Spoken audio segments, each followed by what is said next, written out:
boom.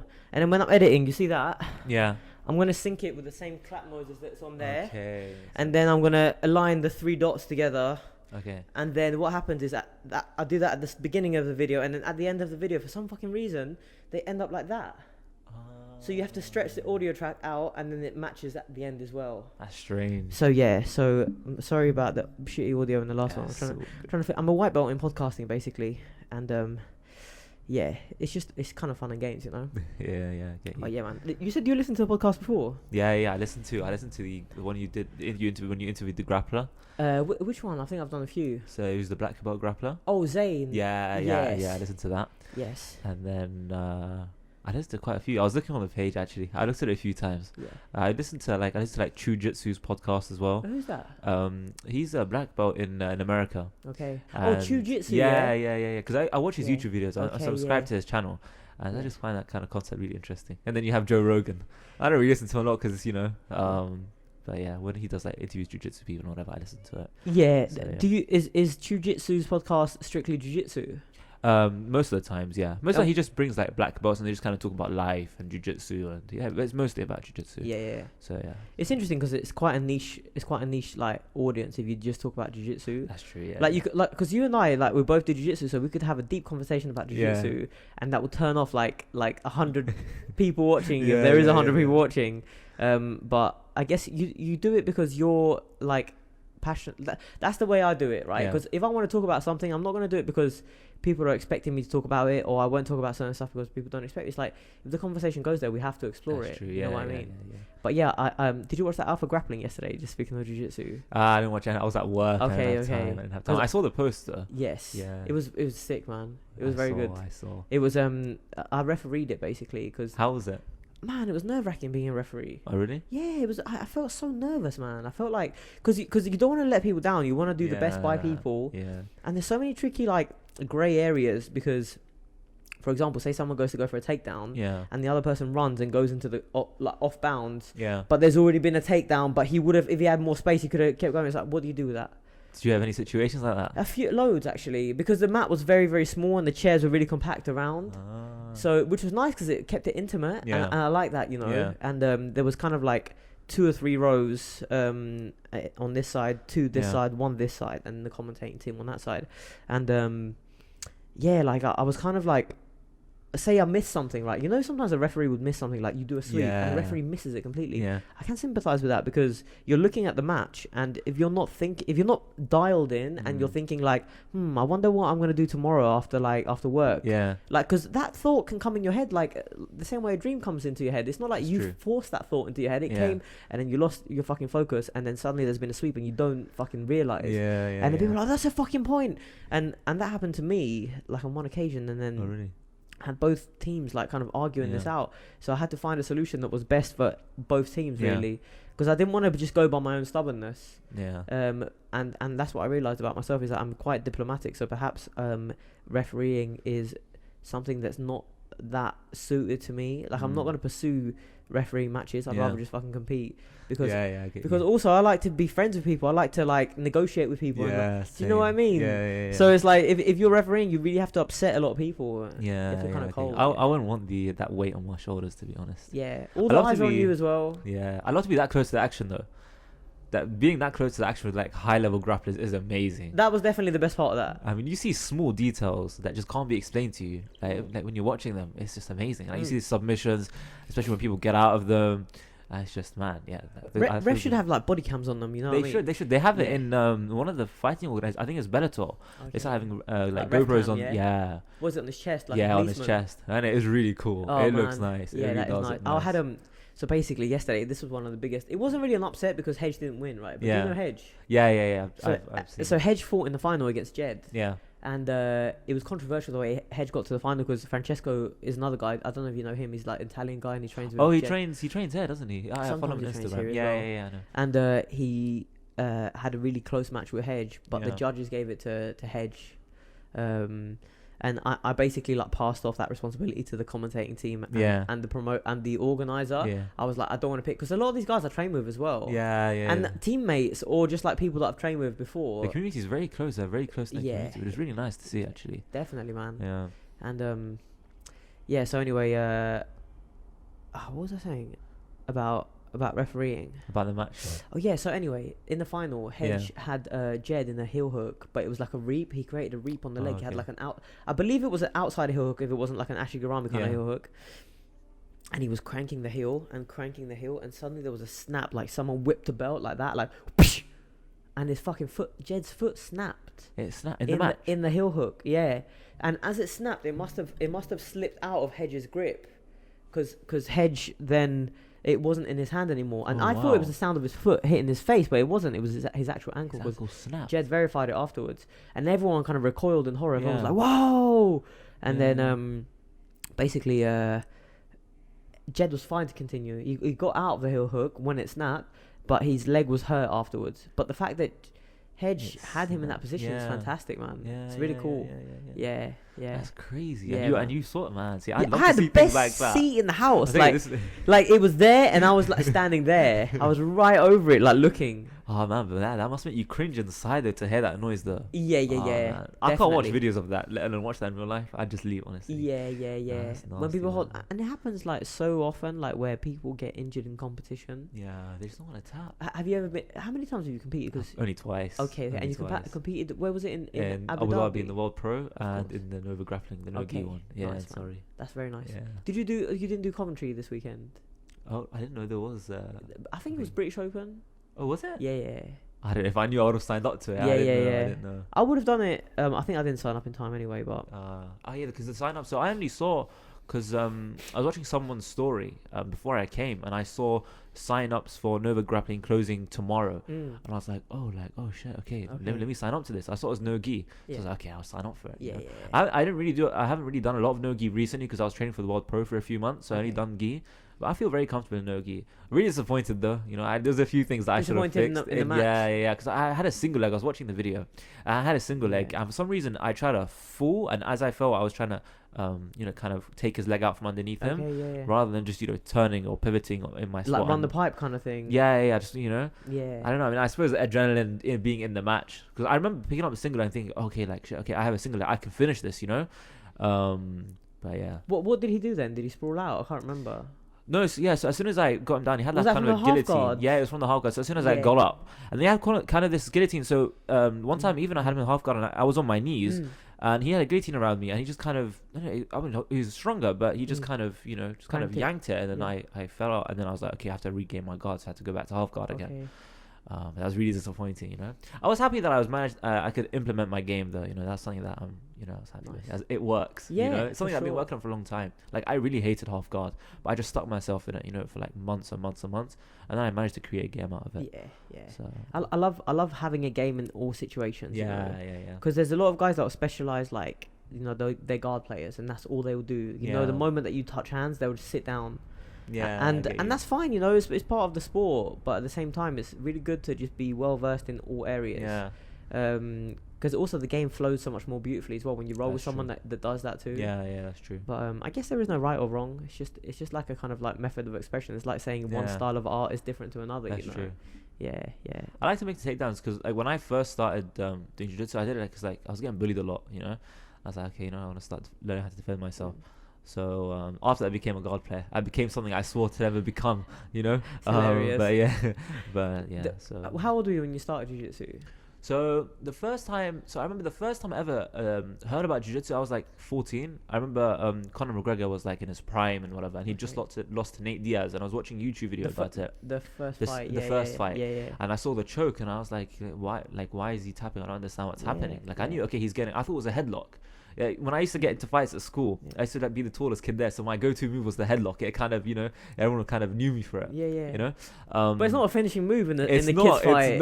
It's not. Just like it's like a holding. You just hold them there and you can punch him or something. I was really bad at punching. Honestly, it's embarrassing for someone of my size. Yeah. So then I went to a military secondary school in Doha, and I was still getting bullied there and stuff. And this one I kind of first started boxing and stuff.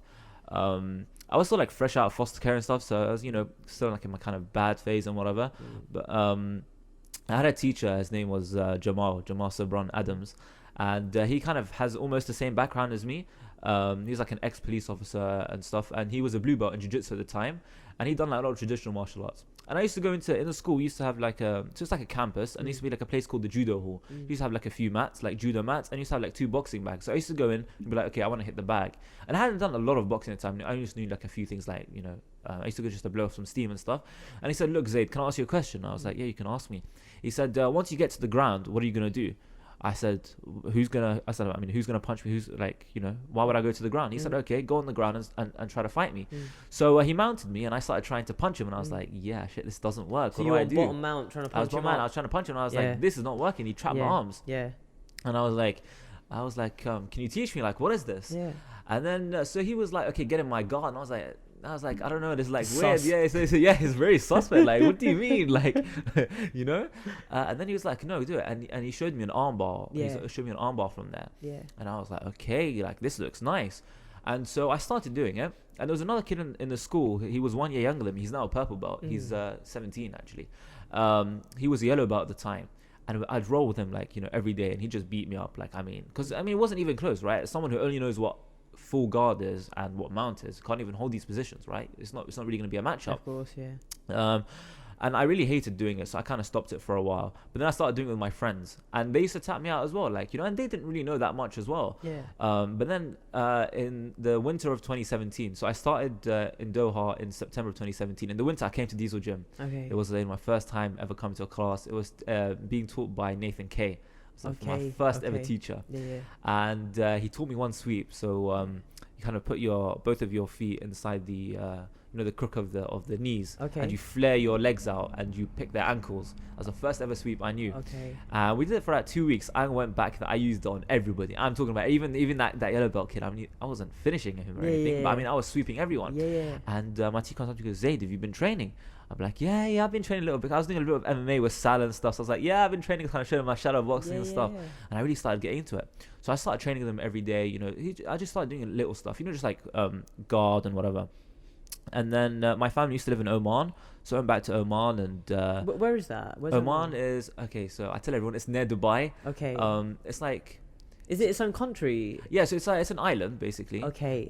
It's on the it's like 5 hours drive from Dubai, or like 1 hour. But it's an island. Yeah, it's like a small. And you have to get there by boat from Dubai or something. So you can drive. There's like a few roads there. Okay. You drive or you can fly. It's like 40 minutes. Okay. No one knows where Oman is. It's because it's a very. So it must be a peninsula, country. Because like if it's an island, then surely you'd have to get a boat across, right? Okay, maybe it's not an island. Because like an island implies that it's not connected to any land. So where it is? It's so they have 2 seas because it's connected by the Gulf of Aden. It's by the Gulf of Aden. Okay. So like all the kind of the oil ships and whatever, they all have to go through like Salalah and stuff because they have the big Salalah port there. So you have to come to Oman in order to go to like Gulf of Aden and come around and stuff. Okay. So I'm not exactly sure what it is. But then if you can drive on it, then it's a peninsula, right? It's a peninsula. Okay. Just clear it up.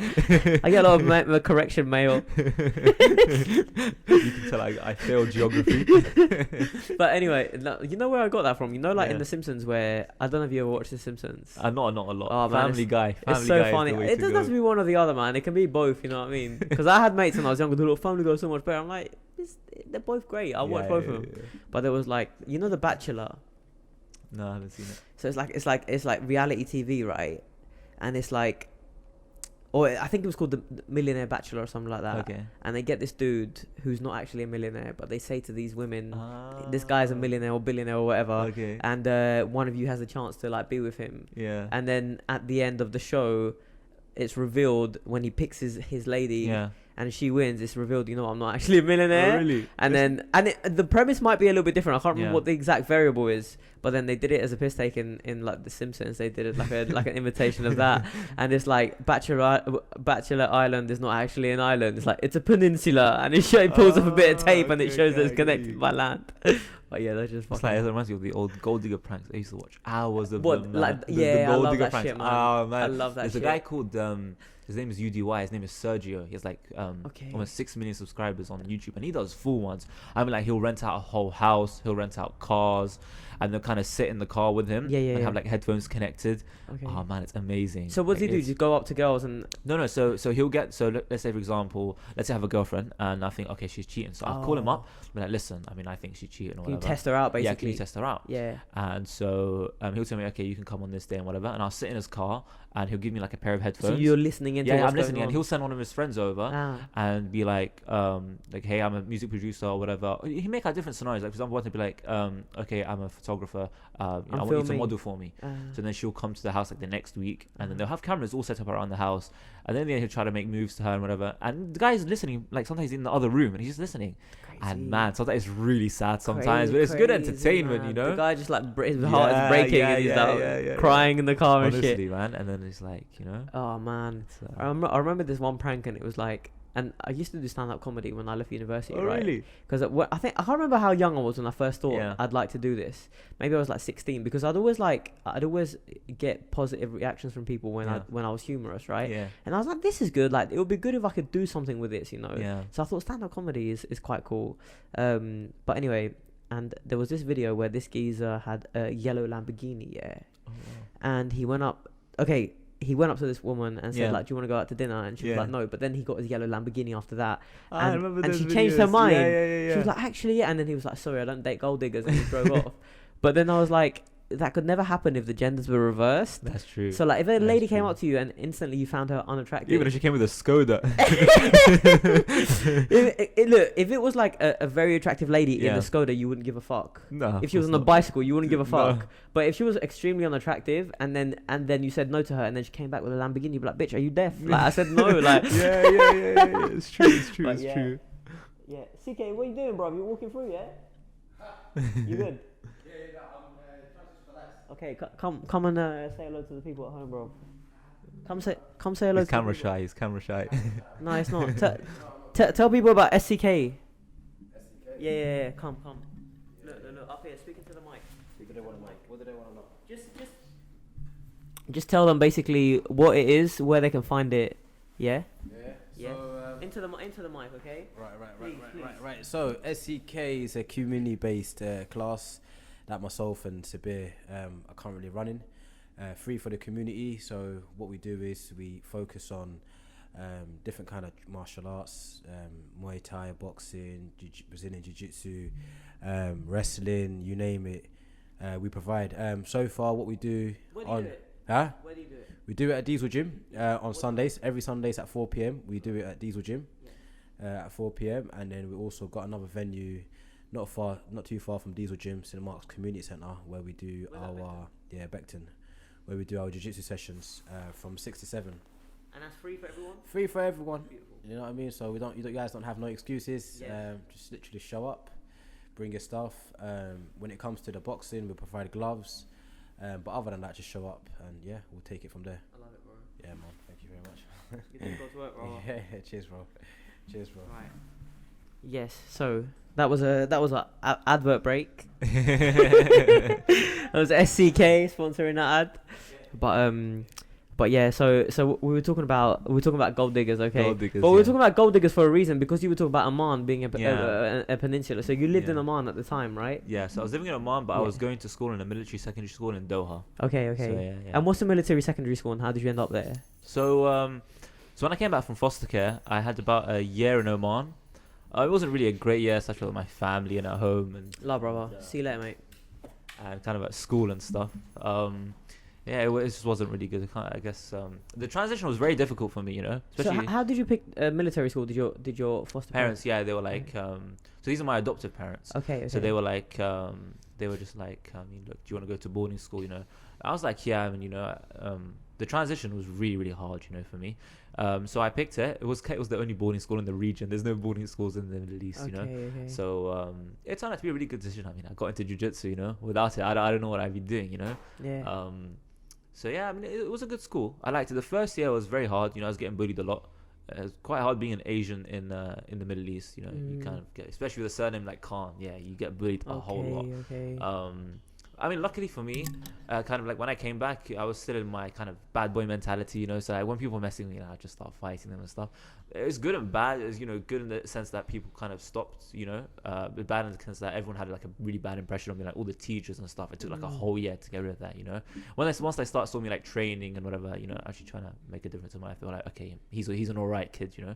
Yeah. But yeah, so it's hard. I feel like jiu-jitsu gives people like you said, I don't know where I would be without it. Yeah. And that's exactly how I feel as well. Yeah. And I have some ideas of what I could be doing if it wasn't to do with this. Yeah.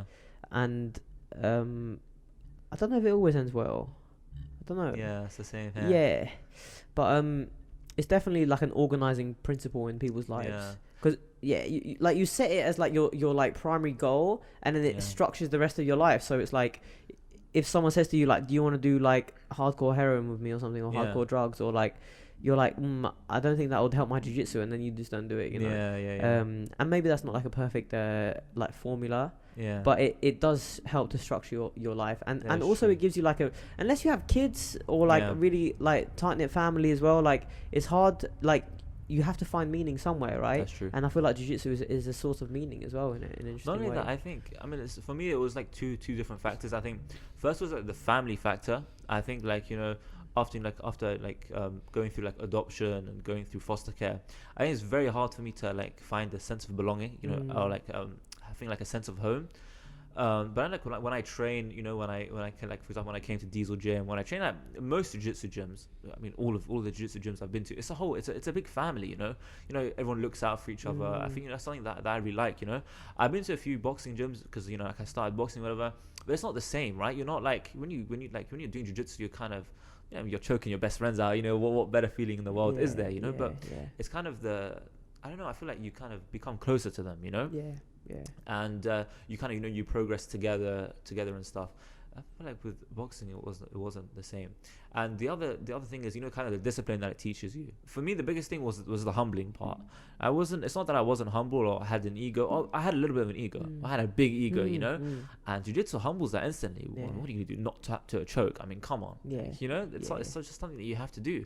And so that's kind of where I started, like, okay, like I need to check my ego. Or when someone taps me, I remember a long time ago, my friend tapped me out, be like, oh, I told resentment towards him, like, you know, they're gonna go tell people, that he tapped him out, Zayd's not strong, or Zayd knows how to box, but like Ibrahim can beat him up, you know. It's like, you know.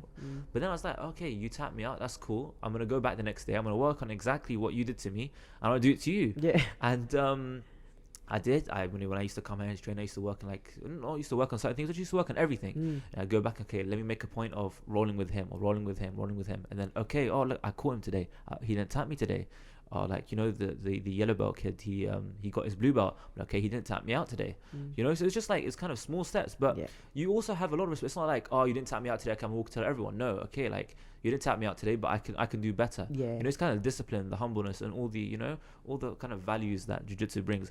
I think it's something that I never really kind of not listened to adults, but like I said, it's not, you kind of people feel like relaxed when they're at home. So, you know, you'd rather soak everything in when you're at home. So when I was in the gym, it's kind of the place where, you know, I'd listen to my teacher, I'd listen to my instructor, you know, because they can relate to me and I can relate to them, you know.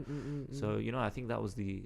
So what were you saying, that when you're at home, were you saying that you feel more comfortable? Like, so I consider my home the gym.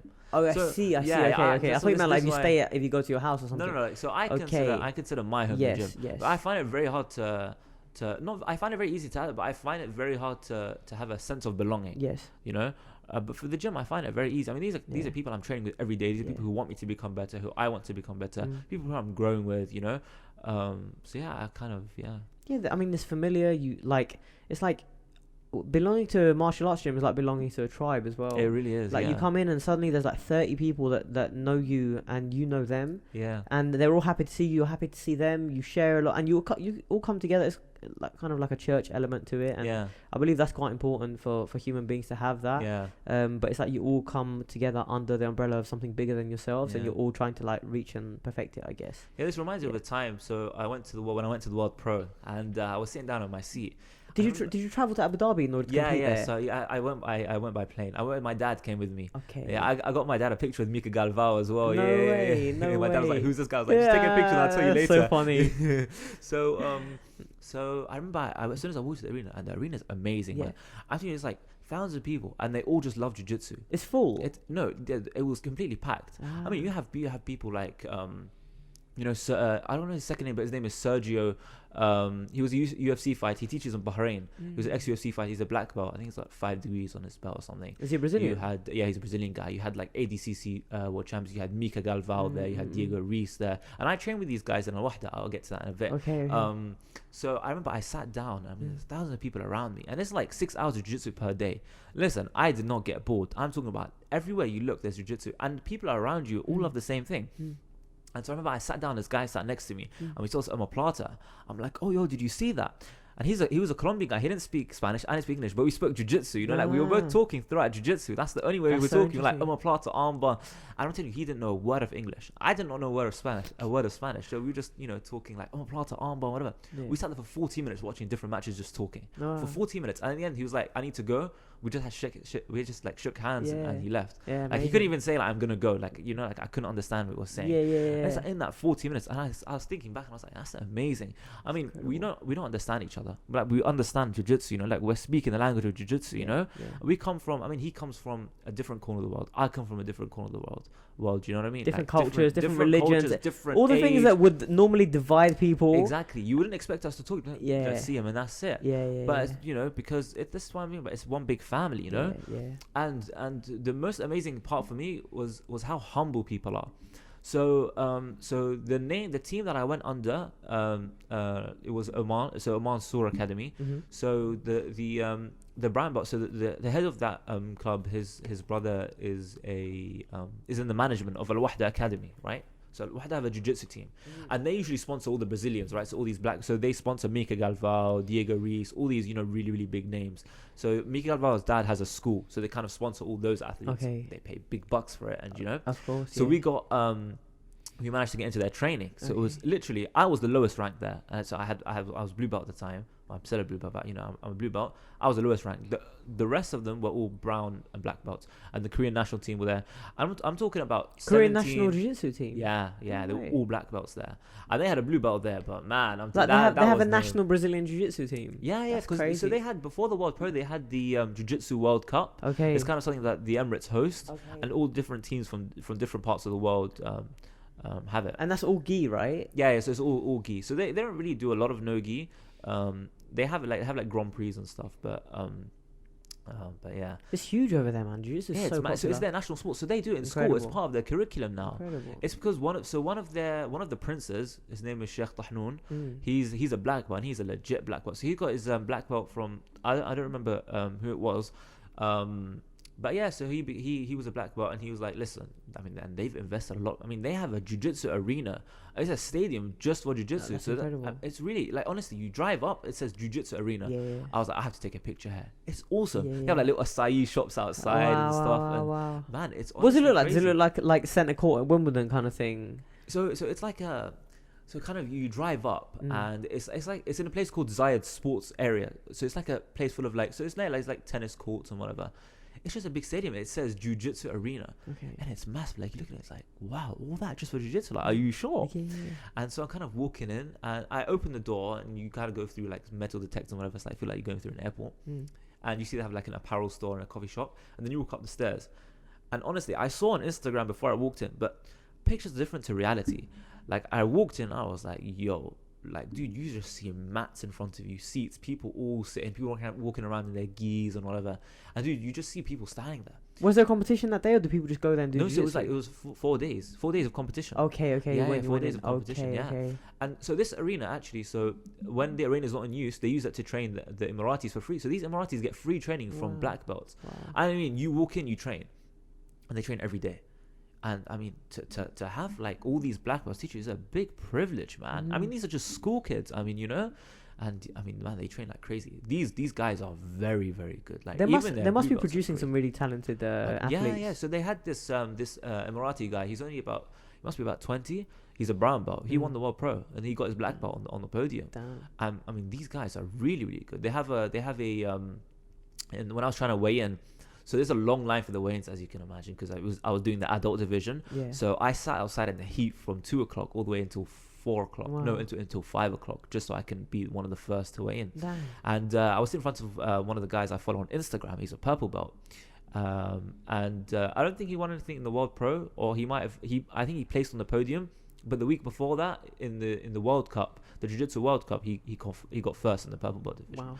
And these guys are really, really good. It's crazy. I mean, even when I trained in Al-Wahda, so when I went to train there was a couple of Emirati guys as well there, and they were like majority of them like purple or brown belts now. They have a lot of blue belts, but majority of them are purple belts.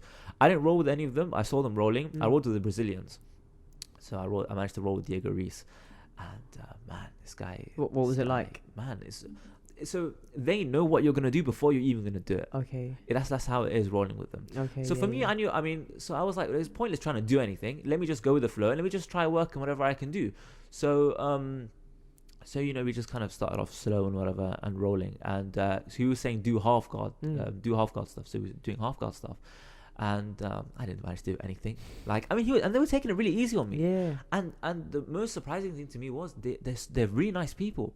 Like, they're very humble. Yeah. And for me, that was like not that I would think they'd be bad people, but you'd think, okay, this guy's higher ranked. You'd see like some random guy walk in. They treat like they're your brothers, you know. And I was like, man. Wow, like, you know, that's definitely the mark of a good gym. Yeah, for sure. And especially I rolled with a few brown belts as well. Man. Dude. Different world. It's a different level, honestly. And I saw them rolling with each other as well. Yeah. Man, it's honestly it's crazy. Yeah, man. man. The level, even when I was watching the black belts. I was watching the women, the featherweights, the really light women's.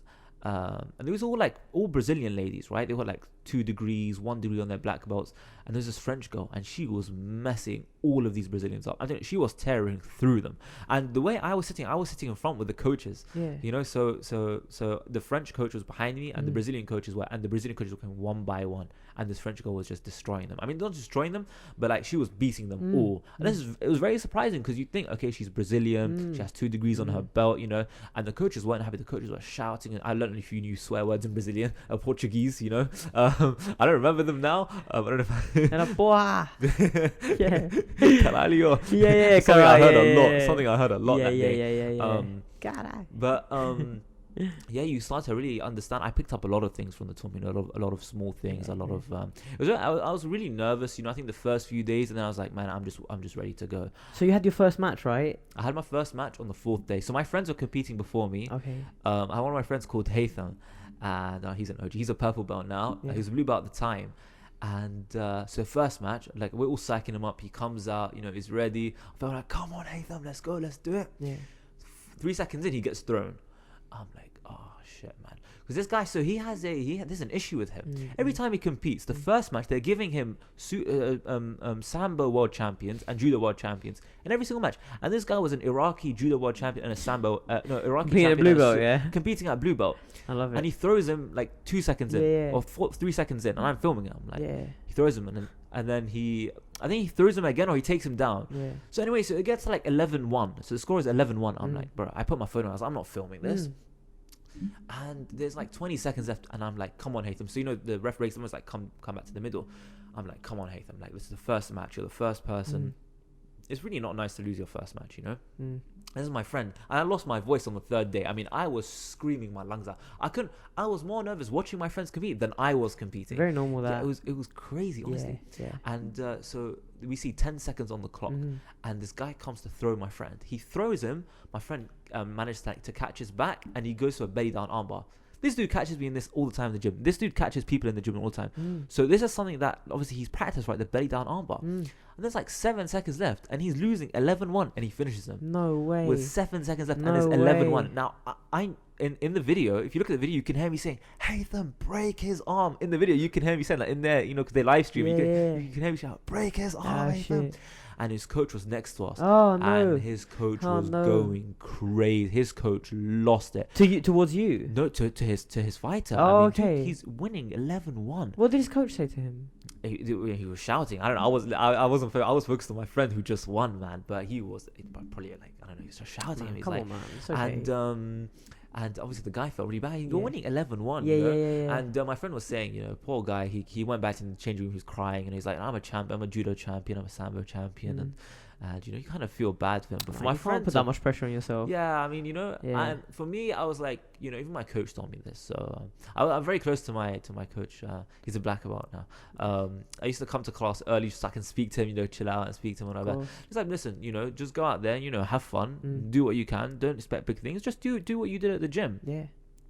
It's easy to say that, and it's easy to hear that, but it's very hard to put that into I never really understood until I saw my friend's community. I was like, okay, this is for real now, Yeah. My friend managed to win another match after that. He lost his third one, but we're really proud of him. He got to the quarterfinals. Okay, quarterfinals. So what? Last 16, right? No, last 4. He got to the last 4 because he was doing the Masters bracket. So is last 4 not semis? Last 8 is quarter, last 8, right? Quarterfinals. Yeah, last okay, 8. Yeah, he got to the okay. last 8. Yeah, because one more he would have got a medal. Yeah. So he got to the last 8. It was a lot of fun watching him compete. It's really fun to watch your friends. These are people you train with every day. These are, we know their games, their strengths and everything. Yeah. And you want to see him do well. And stuff. And we know him as the Acai King. So shout out to the Acai King.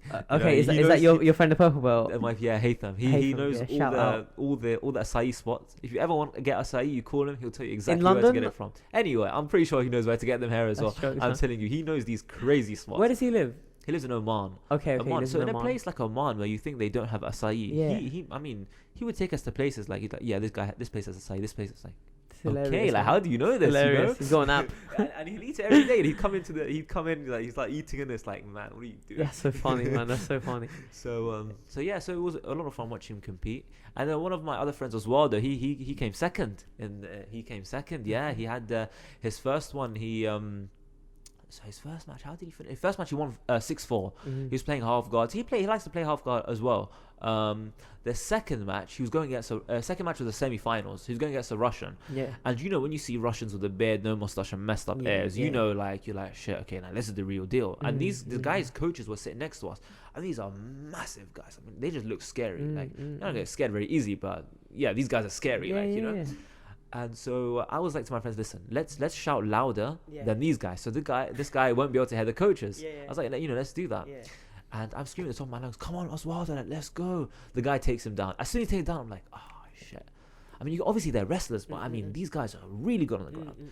So the guy takes him down, and 10 seconds later, the guy gets up.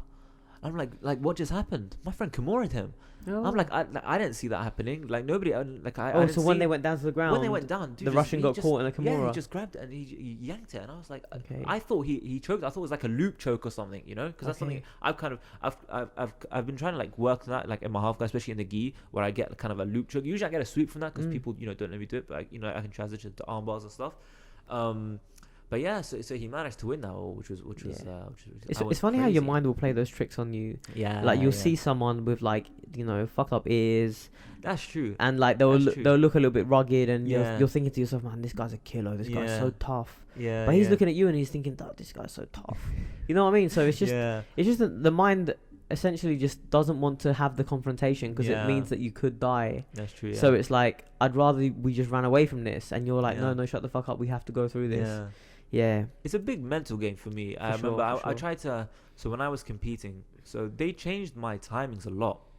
And they really did me dirty. I'll tell you why. They brought Steven Seagal to the World Pro, and they stopped. I assume he wanted to watch some real martial arts, but he came, and they'd stopped all the matches, and they played all the finals. So they bumped up some of the finals. Like, okay, you play finals here, you play finals here, and they stopped for 2 hours. Imagine 2 hours I'm sitting there, I'm like, okay, I put my music on, I check my times, there's TVs and stuff. Okay, I see, okay, I'm going on 1 hour, okay, I'm getting ready, I'm warming up. 2 hours, 3 hours, 4 hours. I was waiting there for 4 hours. And I had a world champion in front of me, Leonardo Saggioro. He's Brazilian world champion, no-gi world champion. He was like, can I use your bag to sleep? I'm like, dude, you can use it. Of course you can. Have it. It's yours. It's so nice. Yeah. I mean, these guys really calling me yo, big bro, how are you? When's your fight? This and that. I'm like, he's talking to me and whatever. I'm like, how did you? So they have Brazilian qualifiers. So he won his the Sorry, that's it. All my glide. That's all right. So he had these they have the Brazilian qualifiers and whatever. Yeah. So so the day that I was competing was the finals of the qualifiers and whatever. So he's talking to me about it. I'm talking. So the day before that, I watched him mess up some people, and this guy is really, really good. Black belt, yeah. He's a black belt, yeah. He's Brazilian. His name is Leonardo Saggioro. Okay. He's very, very good. Very well known. I think he's Yeah, I think they call him King of Rio. No, that's Jose Aldo. Getting them mixed up. But he's very, very well known, you know. He's like 34,000 followers on Instagram or whatever. So I might take a selfie with him and everything. And Diego Reese, by the way, is sitting next to him. Do you know Diego Reese? He's so he won he's 18-year-old black belt. Okay. He might be 19 now. He's also under Mika Galvao's dad's school, and he also won the World Pro. Okay. He's honestly, the whole Mika Galvao team won the World Pro. Yeah, they're doing something crazy. Right, definitely. They're crazy. And crazy Mika good. Galvao's no-gi and like leg locks are so good as well. Oh yeah. Which is so interesting because it's like you don't expect Brazilians to be good at leg locks. I know, right? Because the IBJJF rule sets like look down on them so much, right? And there was no heel hooks even allowed in IBJJF until like what was it, last year or something? Yeah. So it's surprising how good he is. Yeah. Obviously, he's very physically talented as well. Yeah, he does wrestling as well, which is very interesting. I think, okay, if you do jiu-jitsu and you're a black He belt. does lucha libre, right? Yeah. There's a guy in Oman actually. He's a black belt lucha libre. He's very, very good. He's explaining to me the history behind lucha libre, which I find very, very interesting. What was it? So you're saying that obviously you had the guys who couldn't afford the gis, so they started creating their own system. Yes. But they do a few things differently. So whenever he used to pass my gun, ask him, why do you do this? He'd split my legs. So he would never ever use shoulder pressure, and he said in lucha libre we never use shoulder pressure. That's so interesting. We only use our hips, and the way he'd pass your guard, and he's a black belt. He's a black belt in BJJ as well. No, he is very, very good. I mean, like, this dude is, and he takes it very easy with me. Which, you know, I'm like, you know, like, it's not like I can't say anything. Like, obviously I want him to roll hard with me, but his rolling hard is gonna kill me. But like, he's going easy and you can't pass his guard. I mean, one time it was me and him for 40 minutes. Like 40. Like he had a class and I was the only one who turned up. Just at the UFC gym in Oman. I trained at 3 Mac in Oman, right? Okay. But like on the weekends and stuff, I used to go to. There's a time like when I was training for the World Pro, I was training like 3 times. So I was training 6 a.m. and 3 p.m. and then 7 p.m. So one of the classes is just me and him. For 40 minutes, he played open guard. For 40 minutes, I could not pass him. And I tried everything. I tried spinning shit. I tried to start, like, I'm telling you, it was good for me. Because, like, I was trying out different things. But I went home, I was like, man. It's good to see something like that because it shows you what you could be too. Yeah. Because the thing is, I guess that's what ideals do for us, right? Yeah. So you get someone like Gordon Ryan who's supposedly like the GOAT or whatever in no-gi at least, and you look at his success and it's like, damn, that's the level, that's the benchmark, and then people start reaching for that, and it kind of improves everyone, right? Very something very interesting about Gordon Ryan. So I saw a video a few weeks ago of Gordon Ryan and what's his name? The guy who has the OnlyFans rash guard. Oh, Craig Jones.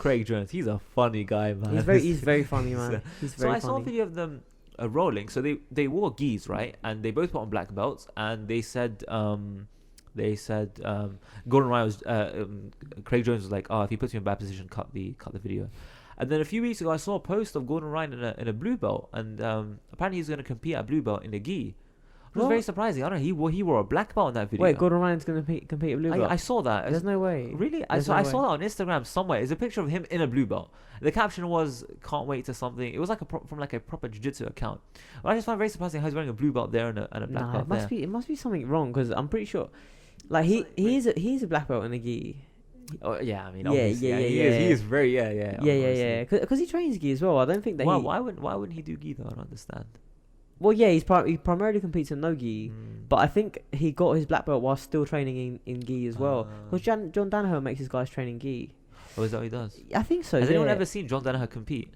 No, I don't think so. He has apparently, so I've heard that he has like a skeletal problem. He's got really bad hip issues and knee and stuff. Why? Yeah. But is he that good though? Like I understand his so I've tried to watch his instructions and stuff. I can't. I have ADHD, so like it's very slow. It kind of makes me sleepy. But like, I know that obviously the instructions are very good. So a lot of my friends watch them and whatever. But he's very conceptual and he'll like set up like a tiny move in like a 30-minute speech. So he has a degree in he used to teach philosophy. Yeah.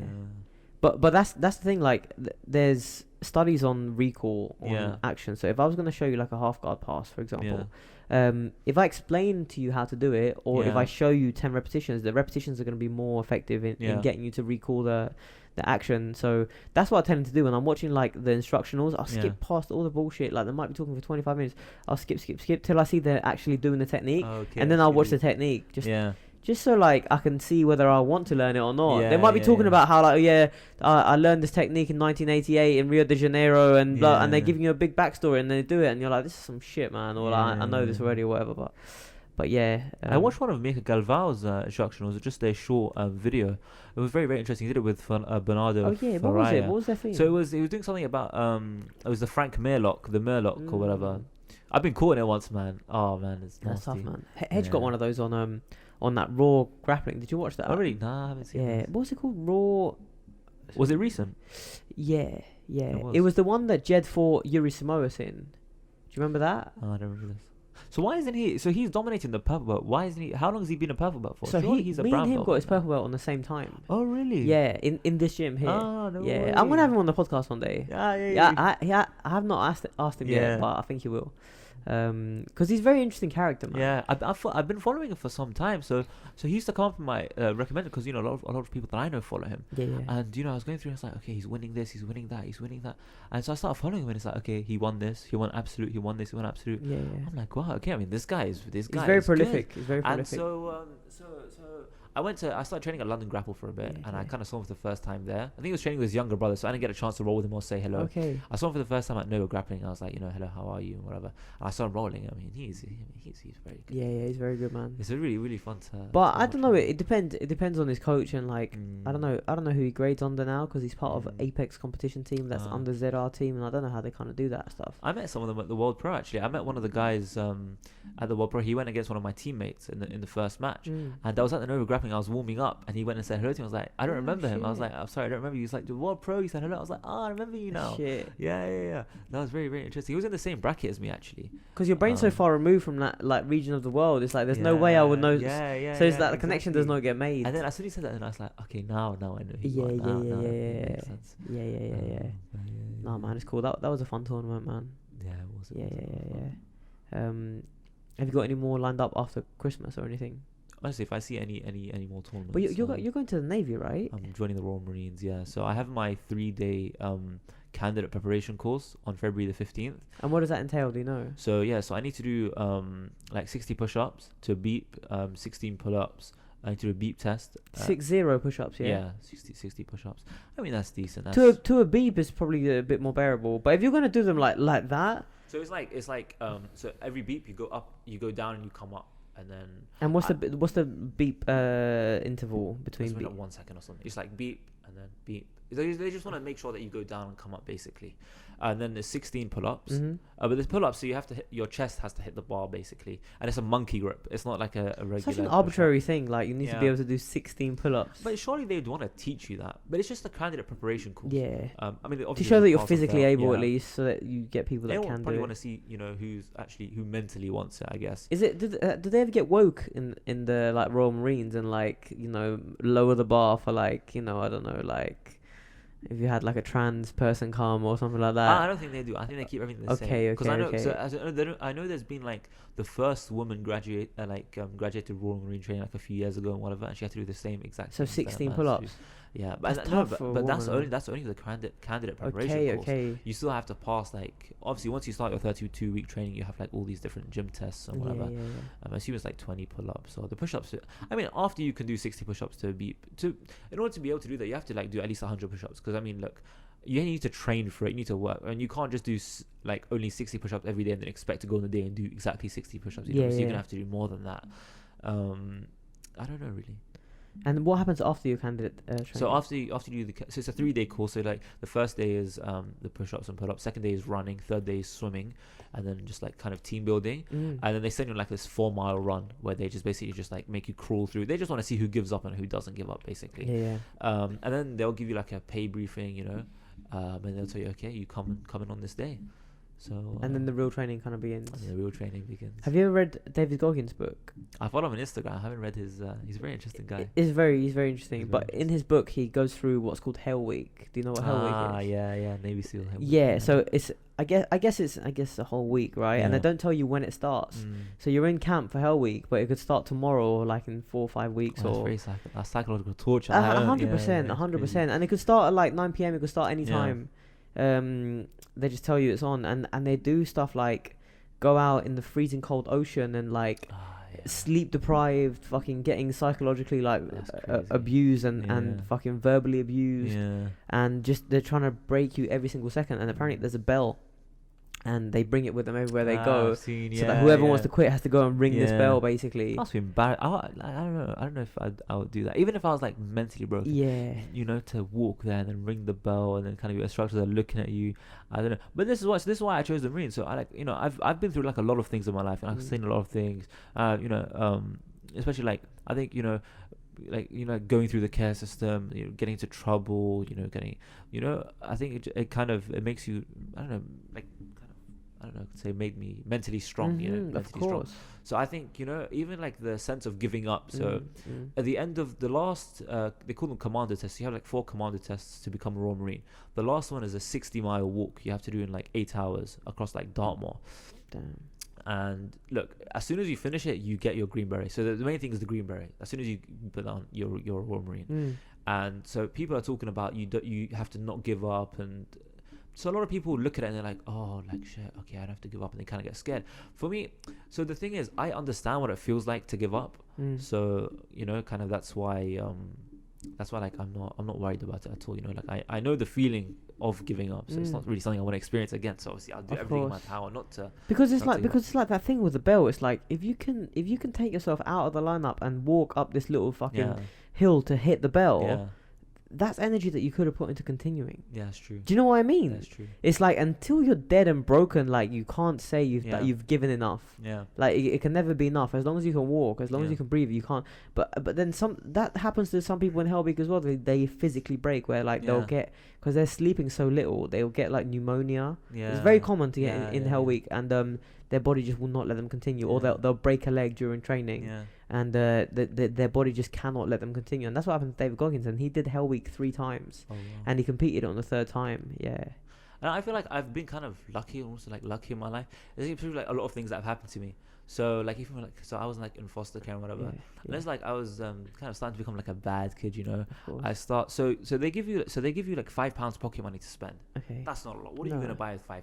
Man, like I get it sometimes, like before work, I get a sandwich that's like three something from like Greg's, like $3.65 or something. Dude, £5 doesn't get you anywhere. Nah, it doesn't get you shit. So I started like shoplifting a little bit. So I was like, okay, so I go to Tesco's, and I was like 14. No, this is like 2015. Yeah. So I was probably like 12 at the time. So like, okay, a donut here, a donut there, something here, something there. And so like once like I got caught for it. You're always gonna get caught for it. Yeah, no eventually, they just let me off. I mean, they're like, okay, we'll call your foster, we'll call the social services, but we'll let you go this time. Yeah. And the second time it happened, they did the same thing. And how did you feel when that happened? Relieved, or when they said, oh, we're gonna let you go, we'll call your foster? Well, like the moment they caught me, I was like, oh shit, man, I'm sorry, I made a mistake and whatever. You regret it all. The moment you get away with it, I ran up to my friends, like, oh, I got away with it, let's do it again. You know, I think it's the adrenaline of you know, kind of not having your parents there, not having so it's not like I had foster care, so like, man, I don't know them, like, they're not related to me, so I don't care what they think, you know. So and they weren't that nice to me either, and I didn't really like them either. So it's like, I mean, just do what I want. How old are you when you found yourself in the care system? So I was like 11. Okay. And yeah, honestly, you know, I actually reacted to it very badly because I stopped going to school, so I made 2 friends, and we kind of run off after school together. We once I have many fun stories. Unfortunately, so obviously we were bad kids, and so we got mixed, you know, with some very very bad kids. You know, like we started mixing with gangs and stuff like that. Unfortunately, one of them did pass away, like from knife crime and stuff, which is something that's, you know, very sad. But you know, I mean, it started from something very innocent. I mean, we literally, from after school, we'd run off together and we'd go to like these little. So I used to go to Woolwich Polytechnic School. I don't know if you know this school. I'm not sure. I used to go to it's in Woolwich. It's in Woolwich, and so we'd finish school and you know, we'd start going to like buildings and start running, you know, parkour. This when parkour was crazy. We're like, oh, let's do parkour and stuff. And we get told off by people. We'd run into like the Chinese shop and, you know, there's that cat there. You know, just start doing things kids would do. And you seek trouble. You seek like exactly. But it escalated a lot from there. Okay. You know, I mean, so like like one day we were like, okay, you know what? We're gonna run off, and we're never gonna go back to our families again. So one of them was in foster care, and one of them had like a stepdad. The stepdad wasn't really nice. I mean, the stepdad would let the 4-year-old kid drink. I mean, it's kind of, it was a very toxic household. I see, yeah. And one day we went to River Thames, and so I have an uncle. He works in a law firm in London, and they used to have like a Formula One car there. So like, yo guys, I know there's a Formula One car. Let's go sit in it. We got told off and stuff. And so we saw like a boat. We're like, guys, let's steal this boat. Like it wasn't a boat. It's like a little rubber dinghy.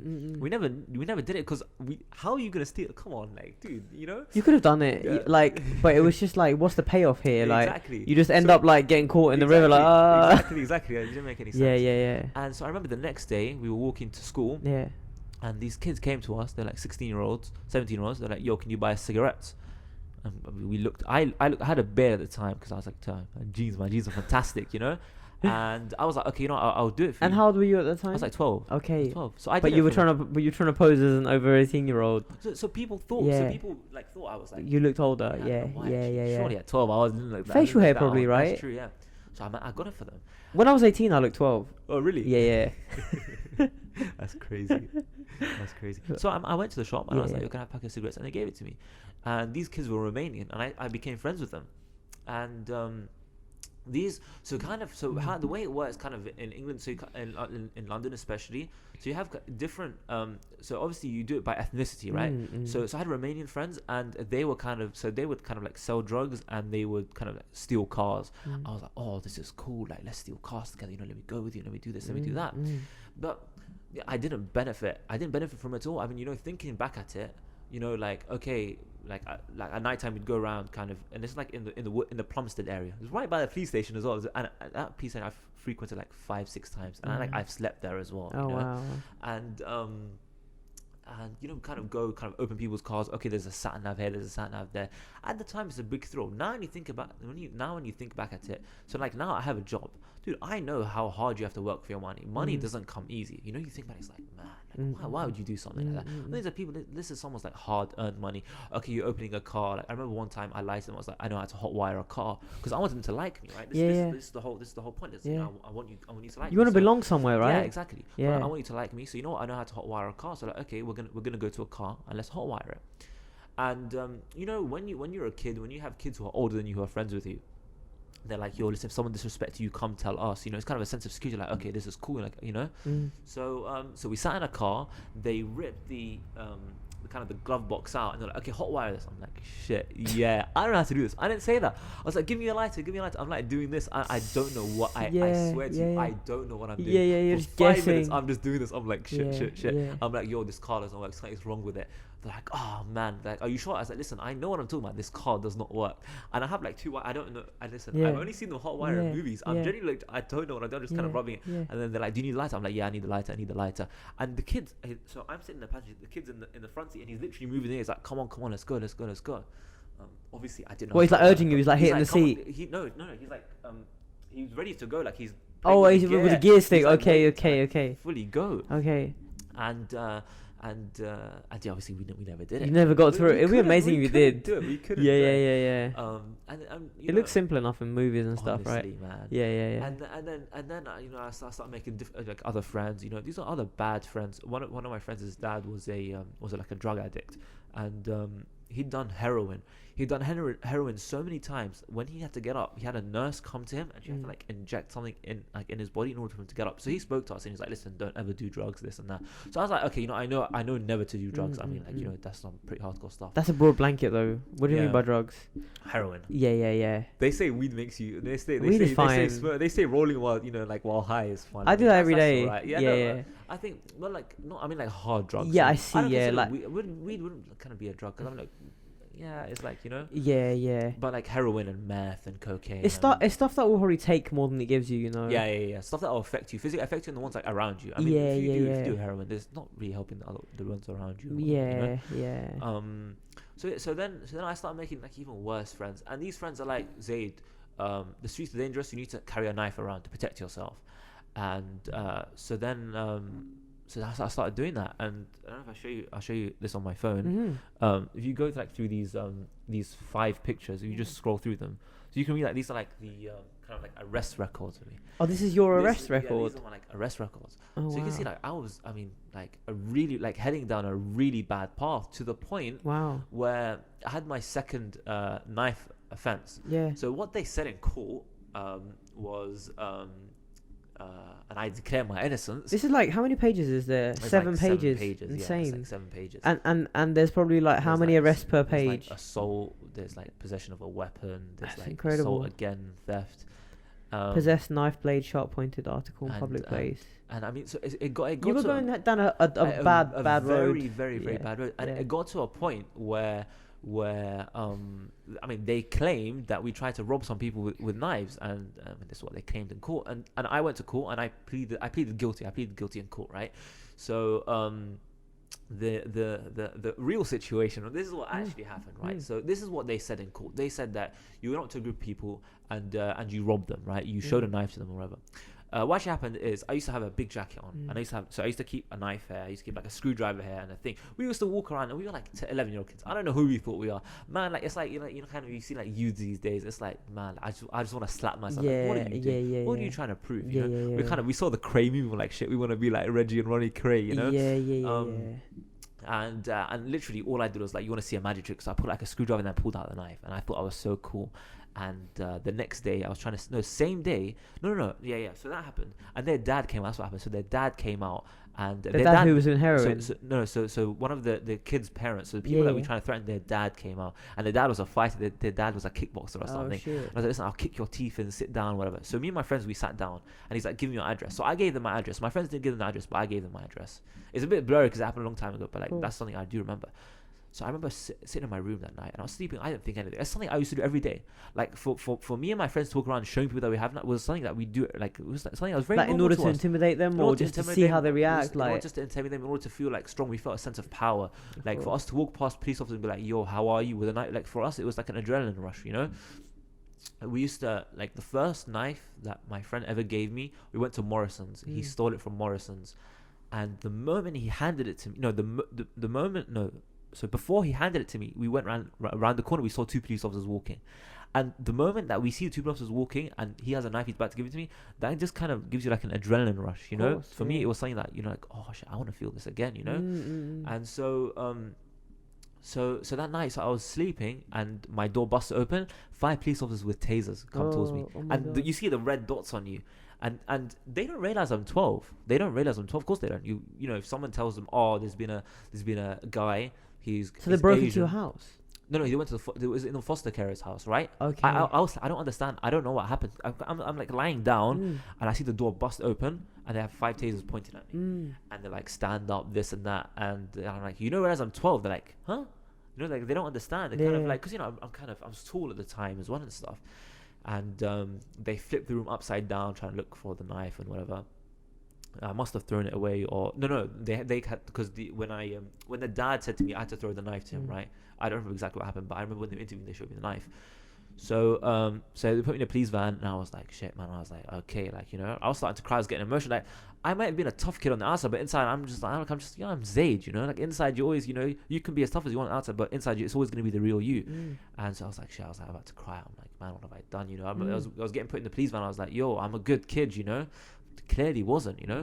So I remember they put me in the police station, and so I've been to the police station before for various different things, and the last time I went to the police station, they had a joke book, and so when they said they ask you, do you want anything to read? So the first thing they ask you is like, what's your name, the offense, how old are you? 12. Everyone always looked at me like I'm weird, like 12. Like, what are you doing at 12? Like, why are you here at 12? Like, you have different people come in, like this guy is 20. So I mean, it's like, understand, but 12-year-old kid.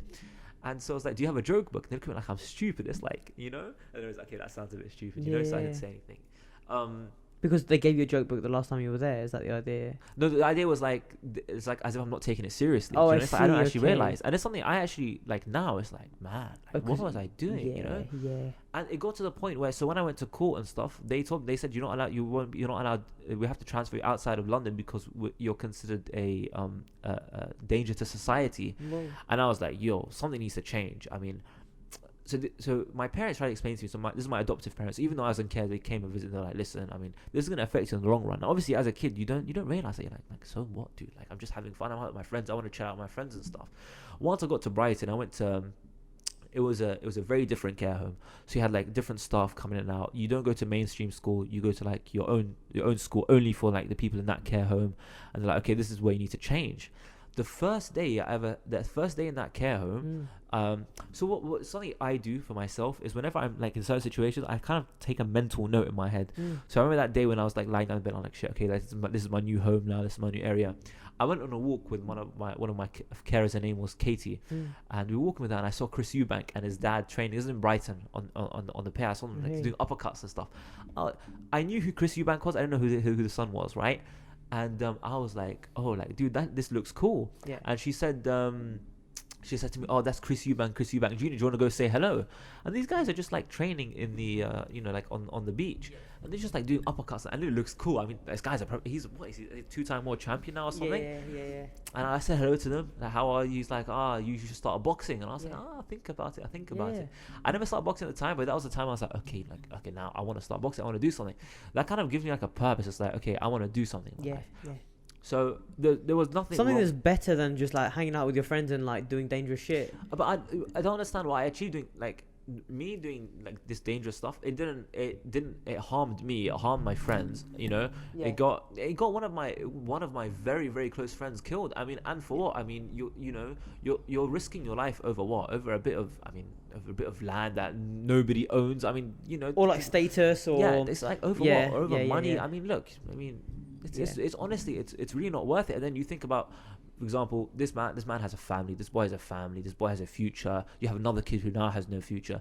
There's honestly no point to you'd kind of rather do something good with your life. And so I didn't at the time. I didn't know that he passed away, like he was still alive and everything. And so I only realized when I was in Doha, and this is like when I was starting to train and stuff. And this is like. Almost like not before I started doing jiu-jitsu, but like I was doing like Japanese jiu-jitsu. It's called Sanuka jiu-jitsu. I have a green belt in it. So I was like really into my Bruce Lee films and stuff like that. And I remember I found out just like after foster care and after being in Oman for 1 year and everything. So I'd started a little with boxing or whatever. And I remember, so I was like kind of coming up with pain, and I got a call and I was like, shit, like, this guy just, he got stabbed and he died. I was like, oh man, I was fine. I was like, okay, cool, whatever. As soon as I walk, I used to train every single day. I was a very dedicated. This time I'm like, I have no connection to my past life. I have no connection to something I have nothing to do with. I'm like, I just focus on myself, and I need to focus on doing different things. I want to be like a UFC world champion. And you've made that shift since moving to Brighton. And as soon as I moved to Brighton, I had no contact with the other kids. Yeah. That was completely it. Like they'd see me walking around, would be like, yo, Zayd, where you been? We want to hang out with you. I'm like, yo, man, I'm sorry, like I'm busy. Like that was completely it.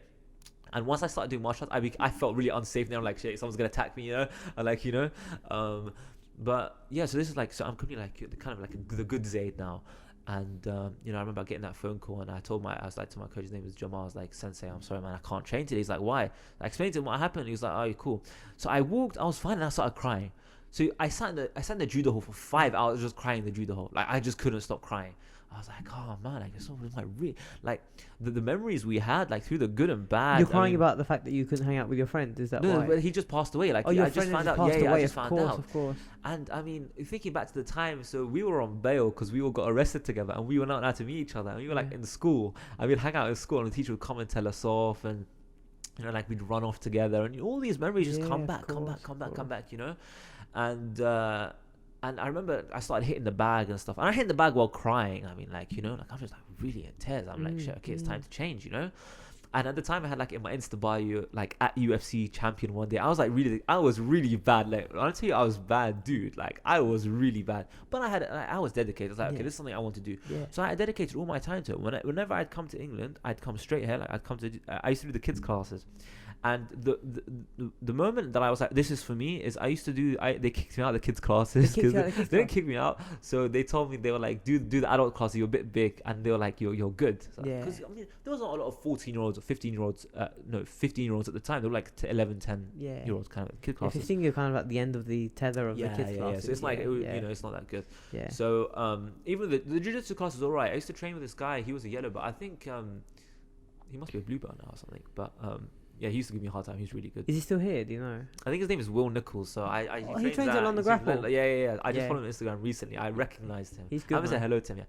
No, I rolled him. He's very, very good. He's very legit. So I did the adults classes, and I walked out of here one day, and I was walking with this guy. So he was going to the train, I was going to the train, walking side by side. He's like, "Oh, you're very, very good. You're very talented." I'm like, "Shit, thank you." You know, that means a lot to me, especially as someone who, you know, I kind of just started. I was decent. I was good. I could handle myself. I'm not amazing. I'm not great, but I can handle myself. Like, I could take shots and I can give some shots. You know. And they was like, "How old are you? 15." 15. He kind of like 15. You got amazing. You got to keep. And I was like, okay. I mean, you know, someone's, and I had multiple people telling me that for my age I was good. I was like, okay, you know, this gives me a sense and purpose. So like I kind of channeled all the frustrations that I had, you know, okay, like, you know, the kind of things that bother me. Like now, being adopted, being here didn't really bother me before. It used to bother me a lot, you know, like having, it used to bother me. Now I'm able to like channel all my energy into like things like boxing and jiu-jitsu and stuff like that, you know. So from that moment, like I kind of really had a purpose, and I was like, okay, this is something I want to do. So I started coming back to the gym. More people started complimenting me, and then I started doing jiu-jitsu here. And yeah, it's a very different experience to boxing, right? But people are very nice. People give you pointers. People, you know. And again, it's a family, so it kind of gave me a big purpose. And then I got addicted, and there's no going back from there. Then is it after that? And I just think I think it's you know, it's motivation to me, especially for me. You know, like when I look back at, you know, different things or different periods in my life, you know. People ask me, what got you into jiu-jitsu, or how did you start jiu-jitsu? You know, I can think back to myself and be like, look, without jiu-jitsu, or without, you know, like even like without seeing, you know, Chris Eubank like, oh, do boxing, you know, my life would have gone a different. I'd probably be dead by now. You know, or in prison. Interesting twist of fate that he managed to be there at that time that you were walking past. And even going to that boarding school and finding jiu-jitsu. I mean, look, I could have boxed, and or you could have found jiu-jitsu eventually, like out in the world somehow. You know? But I mean, you know, something I wouldn't want to be is like a 30-year-old white belt, or a 30-year-old blue belt, or a 30-year-old purple belt. Something that, you know, like I have a lot of friends, you know, like I have a friend who's like a 34-year-old blue belt, or 30. Anything like, you know, like that, like I'm happy it's not me, because like, you know, I'd want to like, not, it's not about the belt. The belt, I don't care about the belt, you know, white belt, blue belt, brown, like, I don't care. It's just about kind of the level for me. Like I would want to be like in my prime, at my best, you know. Like I wouldn't want to be like a 25-year-old who just doesn't know anything. You know, because by the time I get to like 30, okay, I know things, but my body is not 30, but like 35. My body's starting to slow down, you know. Like right now I'm in my prime. Like I can learn. I can, you know. Like, I'm not amazing. I'm not bad, but I have time to learn. I have like a long period of time to learn, you know. Like I think for me that's something that's. Like, I'm thankful for that. I'm thankful for the fact that, you know, I started early and whatever. Do you know what's interesting to me? How like, so you said that you felt a certain way about being adopted, right? Yeah. And then you managed to channel your energy into jiu-jitsu. And would you say that you gave a lot of energy to things that were not in your control? Because it's like, oh man, like I'm adopted, therefore like too many things. Life has put me under its foot and it's stepping on me. So I used to feel very sorry for myself, which is, I mean, it's something that you shouldn't really do. I mean, it's 100%. Not like you can do. It's not like you can do something about it. Yeah. You know, I think especially like different factors. So like even like with my birth parents. So I know who my birth parents are, and there's a big issue like my birth parents, and like, you know, like even things like that. I used to feel really sorry for myself.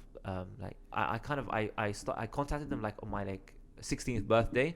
They didn't wish me a happy birthday, so like, I blocked them. It's something that really bothered me. Then I kind of reconnected with them afterwards. And it's like as it's more like holding grudges and like just worrying about things that don't like, just, it doesn't matter, dude. Like it's like you're like, even like just like things happen in life, just get on with it, you know. Once I kind of adopted that mentality, which was like as soon as like I would say like 3 years after leaving care, because I would use that as an excuse. Anything that happens, oh man, but you know, like my parents would do something, yeah, but you know, if you didn't send me to care, you know, then this wouldn't have happened, or yeah, you know, it's like, dude, as soon as I realized that that's it, just get on with your life, everything changed. I was talking to my sister about this today, because she's got a co-worker, and she was talking about how this woman's in her 50s and she's very resentful towards her husband, and she's always complaining, she's always putting herself down, right? And we were talking about the notion that you can't hold on to your victimhood and make it part of your identity, right? And my sister was guilty of this too, because we had a childhood that was quite I don't know, like tumultuous. So my mum and dad split up when I was very young. Like I don't personally remember them being together. But my mum developed like a bad like alcoholism problem when we were younger, and it kind of like became worse and worse as we got to our teenage years, until the point where she stopped, which would have been when I was about 17 or 18. So that was about 11 years ago that she hasn't drank. And our relationship is great and it's very healthy, but it took a while to kind of like iron out the little cracks, because we had to go from being like constantly on the edge of like trauma, where like my mom would get drunk and then act in a way that was not very motherly, you know what I mean? So then you build a distrust, you're insecure, and you have this, and I feel like it affected my sister a lot more, because she would protect me from a lot of stuff and take on the burden herself, which again is something I'm very thankful for. But my sister, until very recently, she would hold my mom guilty for those things still, and still act as if she was the same person. And I said to her, like, you really have to let it go, and not for anyone else, but just for yourself, right? And I feel like that's a big moment of growing up, where you look at your lot in life that you've inherited, and you say, you know what, that is just what it is, and I can only I have control of everything in my destiny, and I am the master of my destiny from now on. And anything else that happens to you from that point, you have to accept responsibility for it. And it starts with little things as well, even like being like living in like a neighborhood that's got loads of litter outside. It's like, why don't you go pick up that litter? It's like, well, that's not my job. It's like, well, whose job is it? Whose job is it to make the world a better place, if it's not your is it the government? Is that why we have government? No, it's not. It's like every single individual. Like, I used to live in a house with fucking 12 people. Oh shit. And it was like a 3-floor Victorian house, beautiful, like big house in Hackney, and it was the first house I lived in when I moved to London about 3-4 years ago now. And there were so many people, and not everyone would do their washing up on time. You know, the plates would pile up. So because I wanted to live in a clean house and cook in a clean kitchen, I just said, I'm gonna wash up this shit if I see it. And again, like, you could go around trying to chase everyone, but when there's 12 people, they're not at home, so you can put passive aggressive notes up and do all this stuff. But at the end of the day, you're just gonna end up living in a shithole. So it's like, what do you want? Do you want to live in a shithole, or do you want to fucking take responsibility for it and change it? It's very big, I think, to do that. So this is why I say, like, jiu-jitsu helped me. So like, I think like the element of respect and the element of like humility, and it's like, okay, I've got to respect you, my parents, like, you know, and then again the ego, man, like, why the ego, you know? So this is why it's, you know, help me out. And then you also have like your training partners. So like for me, like, even like you know, you always like need to talk about things, like in Oman. So I live like around 4 kilometers from my gym. And so I'm very addicted, and very dedicated. You know, I think that I'm very dedicated. So I'll be at the gym every single day. So I'd walk to the gym because like my mum would be out with my sister, or my dad has work, so he has the car. And I mean, I'm walking like 46-degree heat sometimes. You know, so I get to the gym dripping, whatever.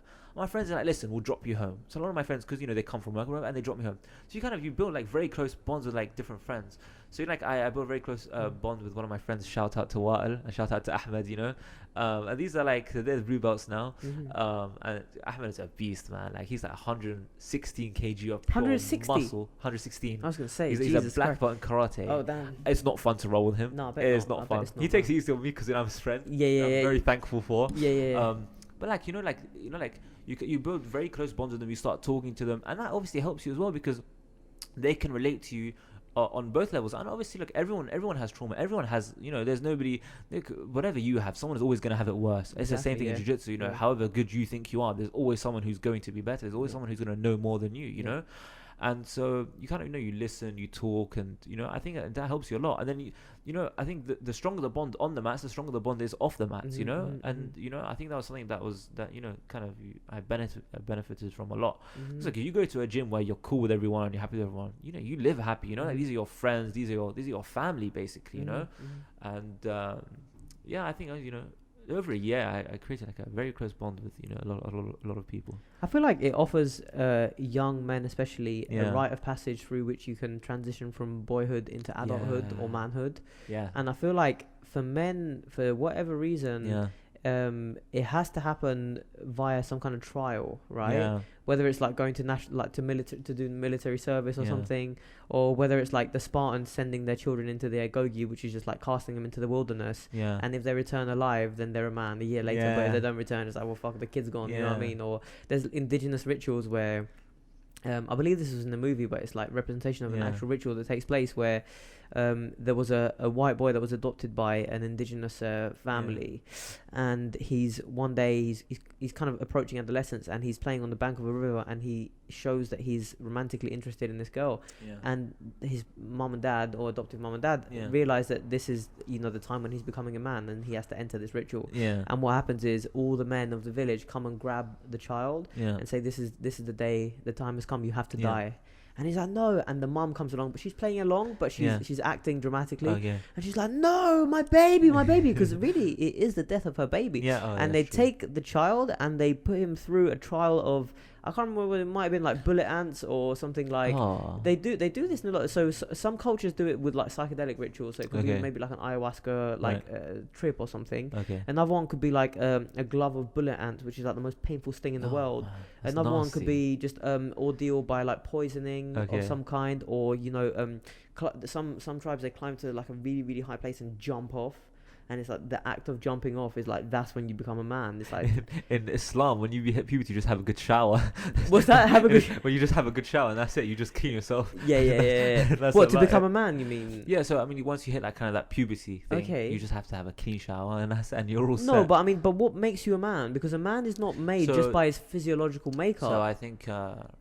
What do you think makes a man? What's your I feel that to become a man, you have to prove your worthiness to your community. I feel like you have to go through something that's terrible and show that you can keep your composure and come out the other end stronger than you were in, and that's when you've begun the process, or at least like you've embarked on being a man, and you've embarked on manhood. Whereas I feel like for women that comes at birth, right? And I feel like women, for whatever reason, mature a lot quicker than men. They seem to have their head on a lot more than men do, and I don't know what the reason behind that is, but I just find it interesting. And for me, that's what jiu-jitsu was. It was an opportunity to kind of climb a hierarchy and embark on this journey of like being a man, and I guess for me that entails like having responsibility, doing what's not always pleasant, but doing it every day, turning up every day. I feel like these are things that and having discipline, being able to delay gratification, taking responsibility for everything around you. When you do these things, you know that when the going gets tough, when things really fall apart, you know that you have built a character that's going to survive these rainy kind of periods. But it's something that you have to cultivate, definitely. And it's not something I feel perhaps moving away from your parents is another big one. Because if you move away from your parents physically, but then they're calling you every day, you know, 6 times a day. Greek mothers, they'll ring their sons up like 6 times a day, and it's like, this is not helping. There has to be a separation. There has to be like in the movie where the indigenous woman's like, my baby, you're gonna kill my baby. There has to be that. There has to be that point. Otherwise, what's gonna happen is you end up living in your mother's basement or your mother's house, and she'll provide ultimate safety for you. It's called the Oedipal mother complex, right? So it's the idea that your mother will provide the safety of everything, and she will feed you, she will clothe you, and in return you will always stay by her side. But what she does is essentially castrate you and prevent you from going out into the world and realizing your potential and the potential that you have. So I think that I went through the other extreme of it, which was like extreme independence, you know. So obviously, like once I went into care and stuff, I was like, okay, I have to rely on myself. Not rely on myself, but on my own type of beat. Although like I had support from other people, I didn't want it, That's kind of still in my, like the old me. So then even when I came back, and then when I went to like boarding school, it's like, okay, because I'm living on my own, right? Like on the weekends I'm on my own, like on the weekdays I'm on my own. I have my friends around me and stuff. But you just kind of go into ultimate independence. But I think that's something that people should understand. Like it's a hard transition, right? If you're going to transit, so when Corona happened, right, I came back like on 3 hours notice. So we were in the school, we were talking about, we're going to get a 2-week holiday from Corona. They were like, no, you have to go home and you come back in 2 weeks. Yes, it's a 2-week holiday. So I went home, so I traveled back to Oman, and they're like, okay, by the way, everything is closed, no more school, online learning. So I'm having to adapt from a life of 3 years where all I know is, so what I'm used to is, okay, I go to school, I come back, I go training, I sleep, I wake up, I go to school, I train, I sleep, and this is my cycle. Now I have to change to sit with my family 24/7. My grandma was there as well, and me and my grandma have kind of a fiery relationship. Like, I think she kind of hates me, she holds a lot of resentment towards me, for various different reasons, And so you kind of having to balance that, and then like different people. Like I remember like even small things. So like I asked like where the cutlery, and I got shouted at for that. It's like, I haven't been here in 3 years. I mean, the only time I spent was like a week, or I haven't been here in ages. I mean, for you to assume that like I'm taking the piss, or it's like it's like I'm not doing anything. It's just hard to move home, especially when you've had that independence. When you've tasted that independence. It was very, very hard. And then like things like I'm used to, okay, you know what, I'm sleeping now. Let's say for example, I'm finding how to sleep. Okay, you know what, I can wake up, go have a shower, go for a run. It's like when I'm at school. I can go for a run. Go walk around, do whatever I want. Sit on my phone until like 12 in the morning, like 1, 2, 3, 4, maybe even sometimes sleep at 6 o'clock in the morning because I want to watch that UFC fights, or I just want to watch Netflix until 6 in the morning, because I can. Because you're a free man. Yeah, because I can do what I want. Yeah. I get home and it's like open the door. You need to go sleep now. It's like, what? Like, dude, it's like 11 o'clock, and then they gave you a bedtime. Yeah, no, like say it's kind of keep coming in. It's like, okay, time to go to sleep. Wake up at 6 in the morning. It's like, man, come on, it's like my weekend, and it's like, I find it very, I felt very caged, until I started training again. Once you start training again, they know like, okay, he's gonna go train and come back. But especially during the issue was the the peak of the pandemic. When you don't even know what's gonna happen. I didn't even know what's happening in my life. Am I gonna go to university? What am I gonna do for university? What subject? I don't even know if I'm going to graduate school. Online learning was so difficult for me. I have severe ADHD.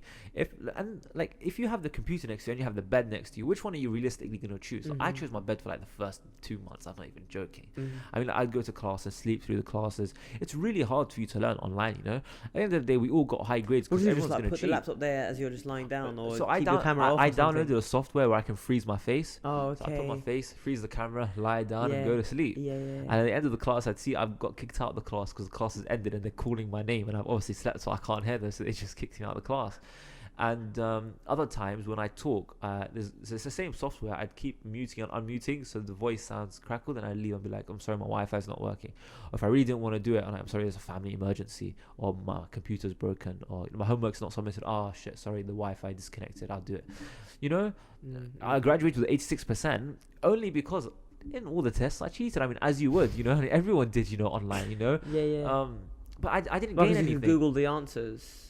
Oh no, we set up a Zoom call, my friends. Oh, okay. A separate Zoom call. A separate Zoom call, my friends, and all the so I used to do the English for the kids, and they used to do the maths for me, and Arabic and this. So as long as I gave them English, they were happy. So I'd give them all the English also, and they'd give me. It was a give and take. It was give and take. Obviously, the kids who didn't give anything didn't get anything, and they got like. That's kind of a flaw of the school system itself, because there's so much emphasis on passing tests. I think that's the issue with schools nowadays. You're right. They care more about the grades than they do the actual learning. Yeah. Like a lot of professors will literally take the book, take all of this, read it in, and we're gonna have a test on it. But you have some teachers who aren't like that. Some teachers just like they won't teach you. For example, let's say you have 12 modules per year. They'll teach you 6, but they'll make sure that you understand these 6 inside out, and then actually explain to you in a way you understand. So I had a teacher like that. He was my Qatar history teacher. So we had to learn about Qatar and whatever. And he would do that. So he'd make sure we understood the subject, and he would teach it in an engaging manner where we were actually interested. But whereas you have for example, the Arabic classes, where they just pile on with so much grammar, and I'm fluent. So Arabic is almost like my first language. But in grammar, I am terrible. And it's just because it's just they just bombard you with things. It's like, dude, come on, chill out. No, and you can ask any Arab-speaking person there. Ask them about grammar. They won't know. Because it's something that people hate. You start to resent it, And that's the thing about grades. But one thing I really liked about the school, so this is where they didn't, I wouldn't say that they made grades the priority. So the way they grade you is you have 4 tests in a year, and they take a cumulative grade, and that's your grade for the whole year, rather than you have a final test at the end of the year. So so for me, that made the school easier for me. So I knew, okay, so we had 4 quarters, right? It doesn't all just ride on one period. Yeah. So I knew, okay, first quarter, I can study for this. Second quarter, so it made it a lot easier.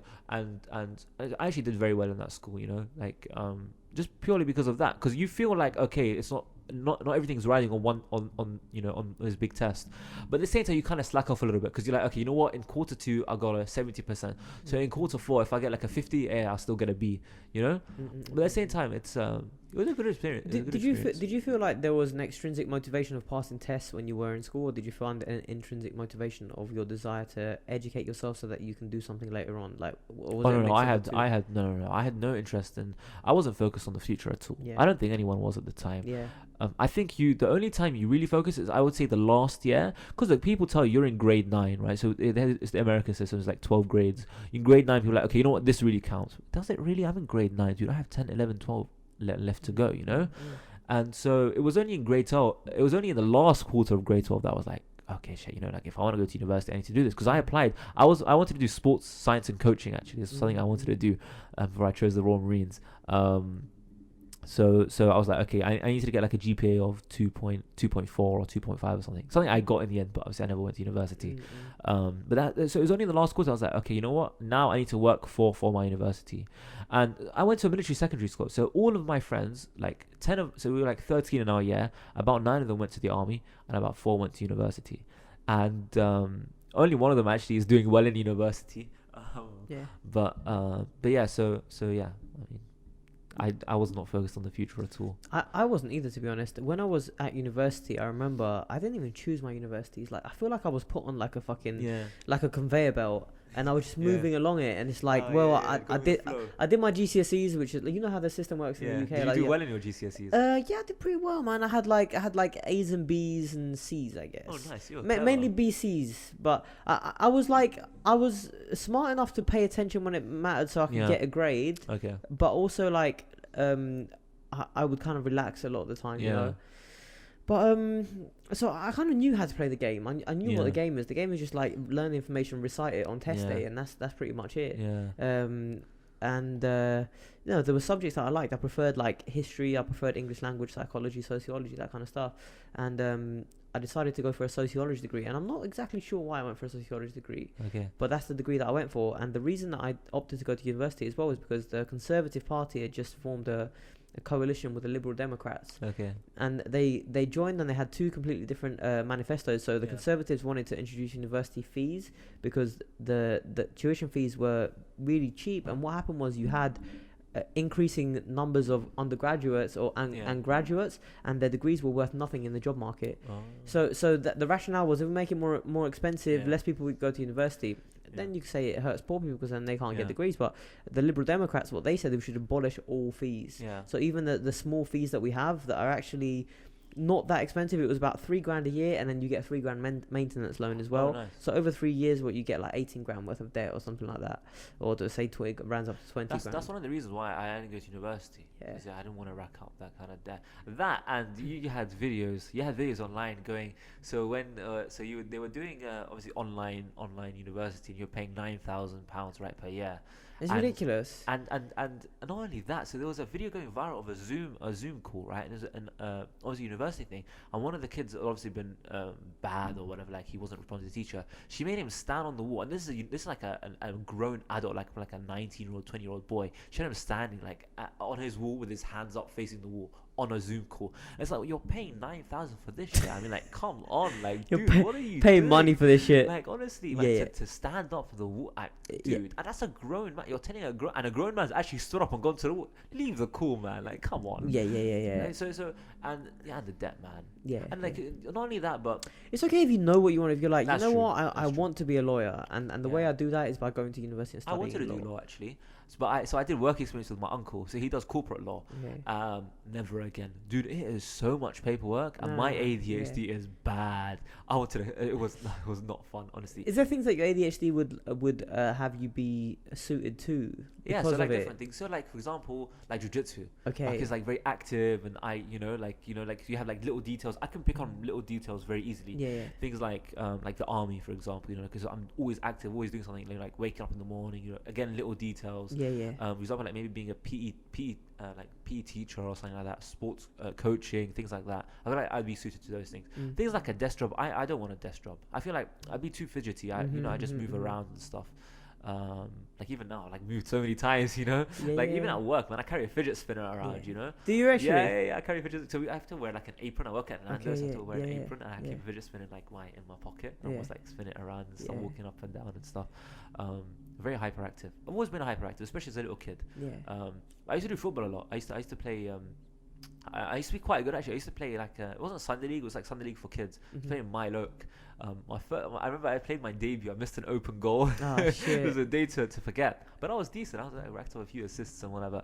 I was really into football. I was quite bad until I was like 12 actually. And what changed?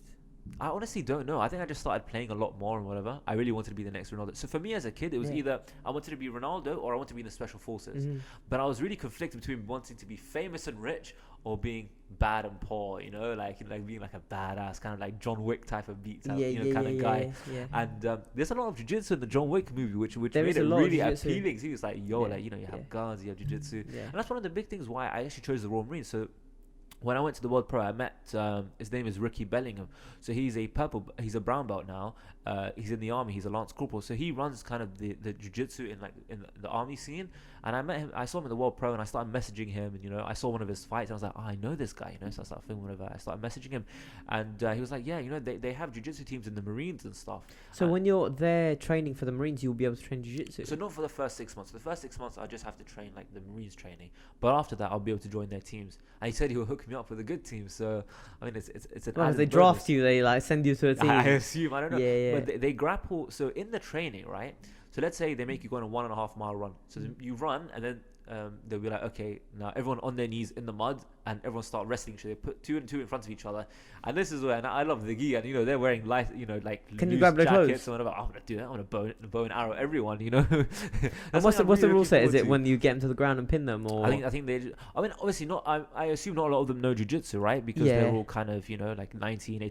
A lot of them are fresh out from school. Yeah. This is what I'm really excited about. to go beat up bully some kids. white belts. That's literally what I say to my friend every day. When I leave the house, I'm like, all right, mate, see you later. I'm just gonna go beat up some white belts. so I remember when I was a white belt, we'd have some beasts in the gym, and when they beat me, I'm like, so you like bullying white belts? I used to be my excuse the whole time. It was just all fun and jokes, Yeah.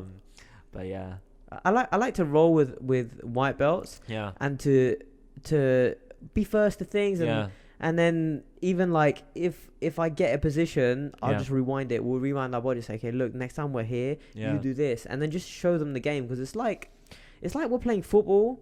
Yeah. And I'm trying to explain, like, look, it's in your best interest to keep the ball, and when you can, put it in that fucking net over there. Yeah. And they're just taking it and running it off the pitch, or like passing it to the other team. They're doing stuff that's not what is in your best interest if you want to win the game. I like rolling people. I like rolling with people like that, because you learn a lot quicker. Yeah. Let's say, like, okay, so obviously you're gonna have close friends who are high level. And obviously, let's say, for example, if you and I roll one time, like let's say one day we roll hard, okay, let's competition style, whatever. But the second day, let's say, for example, you'll slow it down and explain some things to me. It will make a lot more sense to me, and I like that. Like there's an opportunity to learn as well, because you can learn from anybody. You can even learn from even a new guy first day in the gym, and this is what I like about when people teach like the kids jiu-jitsu. Kids will ask different questions, and one kid will ask a question that will actually be like, okay, like what if this happens, or what if that happens? And so I like when I'm rolling someone, and just a lot of fun. The more of learning. I used to hate learning. This is what I mean by the ego. Like what do you mean in school? No, like in jiu-jitsu. In jiu-jitsu, like so obviously I was a white belt at the time. I had like other kids that, let's say, I would tap out every 10 times I rolled them, I'd tap them out once. So in my mind, this is like egotistical Zayd. I'm like, oh, I'm better than you, he'd tell me like, oh, do this or do that, and I'm just like, what are you saying? Or even like, let's say, for example, like I'm doing Muay Thai or whatever. Let's say I'm doing Muay Thai or whatever, and my coach, my black belt coach, his name is Taymur. He calls it the blind leading the blind. He doesn't like it when like two new guys start like of do course, this, do that, do do course.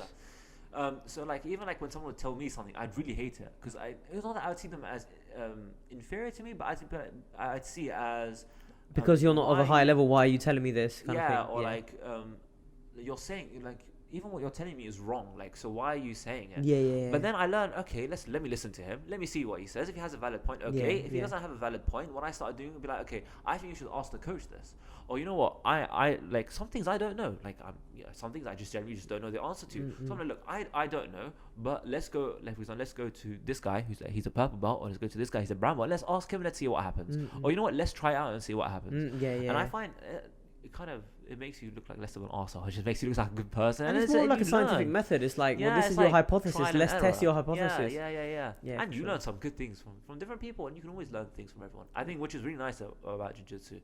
And again, people are so humble. A lot of people. So we had this one person, right?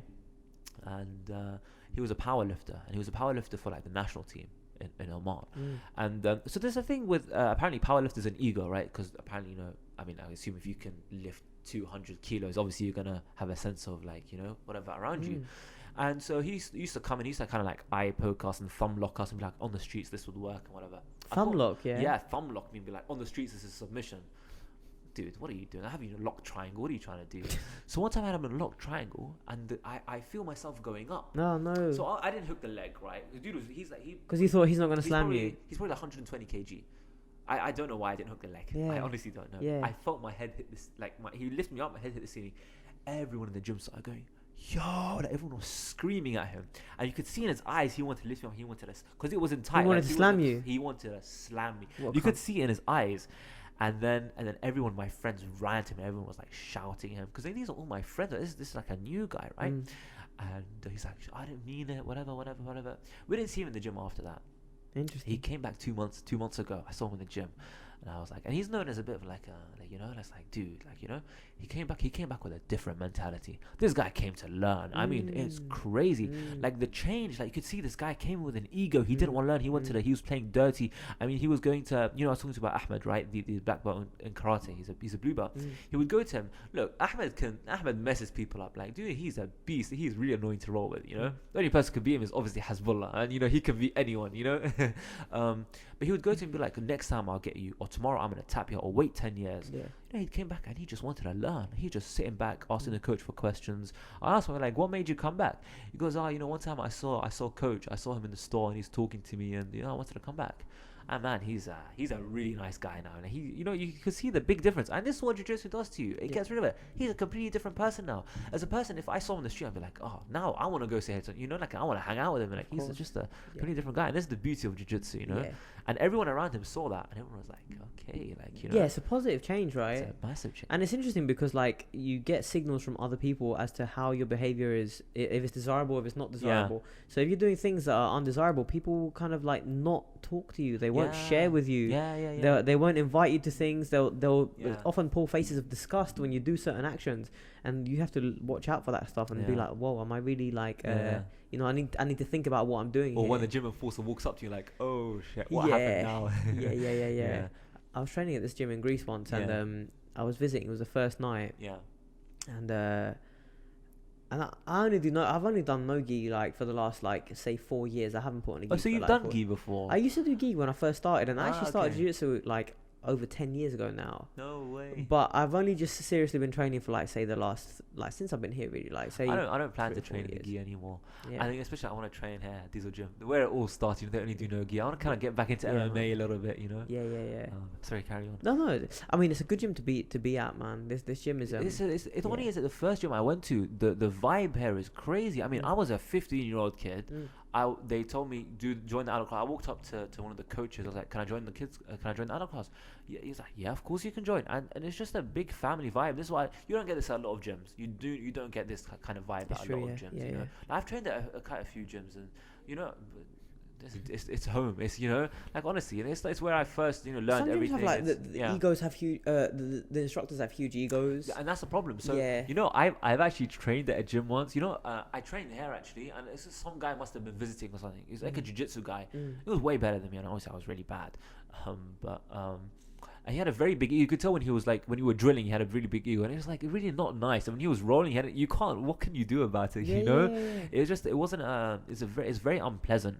And even you have coaches, you're right. Like for example, when they're sparring, they have like a point to prove. It's like, come on, dude. Like, or like I had a friend and he trained in this gym in London, and he came up and he called the instructor mate, but they're like old school Brazilian, right? Yeah. And he was like, you call me professor, don't fucking call me mate. I'm not your fucking mate. I'm your professor. And it's like, bro, like you're literally like imagine you go to a restaurant and you call the waiter mate, and the waiter's like, don't fucking call me mate. You'd be like, I'm not going to that restaurant ever again. Like it's literally a terrible environment, and that's what fucking gym owners forget, or jiu-jitsu teachers, is like you're a fucking public service, right? Or like you're essentially like a hospitality business, and if you're not hospitable, then you're not going to get clients, you're not going to get members, and you're going to just basically go broke. So it's like you have to, and for me this comes naturally because like my family, my Greek side of my family is like been in hospitality, right? Okay. From my dad, my uncle, all my uncles, they all have restaurants, bars, cafes, all that kind of stuff. So for me, it comes really naturally. So when someone walks through the door, I'm like, "Oh, mate, how you doing? Like, this is your table. Would you like me to get you some breadsticks or whatever?" But it's the same. It's exactly the same vibe. It's exactly the same vibe. And then just even like giving, like, just sharing knowledge that people have shared with you, and then sharing it with newer people, and they're so appreciative. And it's like it brings out the best in both of you. So I have a story about that, actually. So talking about one of my teachers, who the first guy who introduced me to Brazilian Jiu-Jitsu, right? So they have a Jiu-Jitsu association in Doha. I don't want to say the name of it because of what I'm about to tell you. So so they have like different techniques, and they share different techniques and whatever. So I get sent some of these videos, right, the different techniques. Or I actually asked a question once. I was like, I'm playing half guard. I was like, I want to do the Kimura. And obviously I know, so my coach has told my coach Namaste told me, obviously, you put your elbow down, you're trying to Kimura or whatever, to get leverage and whatever. But I just asked out of, I was like, okay, what about this? What about that? So he told me the exact same thing. I think what is common knowledge, right? I mean, like when you want to do a Kimura, obviously, you put your elbow down and, you go for it. But then he told me, he was like to me, you can't share this with anyone. And I was like, I don't understand. So I asked him, I said, don't worry, I won't share it with anyone. But although it's common knowledge, you're not teaching me a secret. I was like, okay, but can I ask you why? He was like, because this is something that my professor has shared with me and told me not to share with anyone. Because these are techniques that have been developed by their system, and you shouldn't be spreading it to other people. And it's like, he generally doesn't want me to. For me, if I know, like, listen, like any technique I know, if my friend asks me for it, I'll give it to him. Yeah, 100%. I want to grow with my friends. I want to see my friends be better than me. If my friend wins a competition and I win, I'd be happy for my friend than I am for myself. Well, obviously, maybe the same, but you know what I mean, right? Of course. And it was really surprised. I was a little bit disappointed in that. I mean, it's a very old school mentality, man. And surely, so he's a purple belt. Surely, as a purple belt, you know that everyone would know this. But the fact that you're gonna tell me, oh, don't tell anyone. I mean, dude, I don't understand what you're gonna achieve by that. I mean, yeah. I mean, it's kind of a disservice to like the language of jiu-jitsu, because it's like you're trying to sell something. Yeah, and also it's like the way that we keep jiu-jitsu alive is by practicing it and showing each other it. Yeah. And if we stop showing each other jiu-jitsu, then jiu-jitsu doesn't grow, jiu-jitsu doesn't stay alive. Exactly. It's almost like a fucking, I don't know, like a bacterial fucking thing, and you have to like pass it from like place to place, and it kind of grows of its own accord. So this is what some people were saying, actually. So I was having a conversation with a few guys, actually, a few jiu-jitsu guys, and they were saying this is the issue with like some of the Brazilians. And let's say, for example, you have Gordon Ryan. So they're saying it's very strange how you have like Gordon Ryan who surpassed John Danaher, but you have a lot of the Brazilian guys who don't surpass their instructors or their teachers. Obviously, like, I mean, he only surpassed him because John Danaher never competed, right? Yeah. So as soon as he won like a blue belt comp, he surpassed. That is true. But I see what you mean. Like in terms of competition, he surpassed his coach or something. Yeah. And so what they were saying was like sometimes, and I know this happens. Like, so I've had this happen to me, where coaches, for example, they won't want their students to get better. So if there's a certain technique, because they feel threatened by it. Yeah. So they'll gatekeep certain techniques for themselves. And this is what I felt very at home with my gym in Oman. I mean, this coach. He'll tell you from the start. If you need anything, if you want to learn anything, you tell me. If I don't know it, I'll search up for it. I mean, this is a coach who's been training for 26 years. Wow. It's not something that he doesn't know, but the humility and the humbleness that he has, right? And obviously, sometimes he'll roll hard, sometimes he'll go easy, and it's the kind of the balance that he has. And for me, that's amazing. I mean, you have someone who has that much knowledge. Like, I mean, if I had 26 years of knowledge and I was like rolling my friends, I don't know if I would be that nice to them. I might, like neon face, neon. I think you probably cultivate that. Yeah. You know what I mean? Because after like the first like 6 months of just neon facing people, you're like, there's more to life than this. That is true. Even though recently I've been playing a lot with like gas masks. Yeah. Oh really? Yeah. I don't know if you watched my match that I had on Nova, but I had the guy in a gas mask at the end. Oh, I watched that. Oh, yeah. That was really nice. That was really nice. Yeah. To see. I was like, thank God that's not me. Because basically what I do is I'll trap their top arm. Yeah. And then I'll have the other hand. I'll have an underhook and I'll control their hand. So they're trapped here, and the other hand is trapped by my leg. Nice move, yeah. So I've got a free hand and they can't defend. So I'll go over and off, and I basically cup their mouth and lips in here and pinch their nostrils. And then what they want to do is instinctively they shake their head frantically side to side, but my hand will always follow them wherever they go.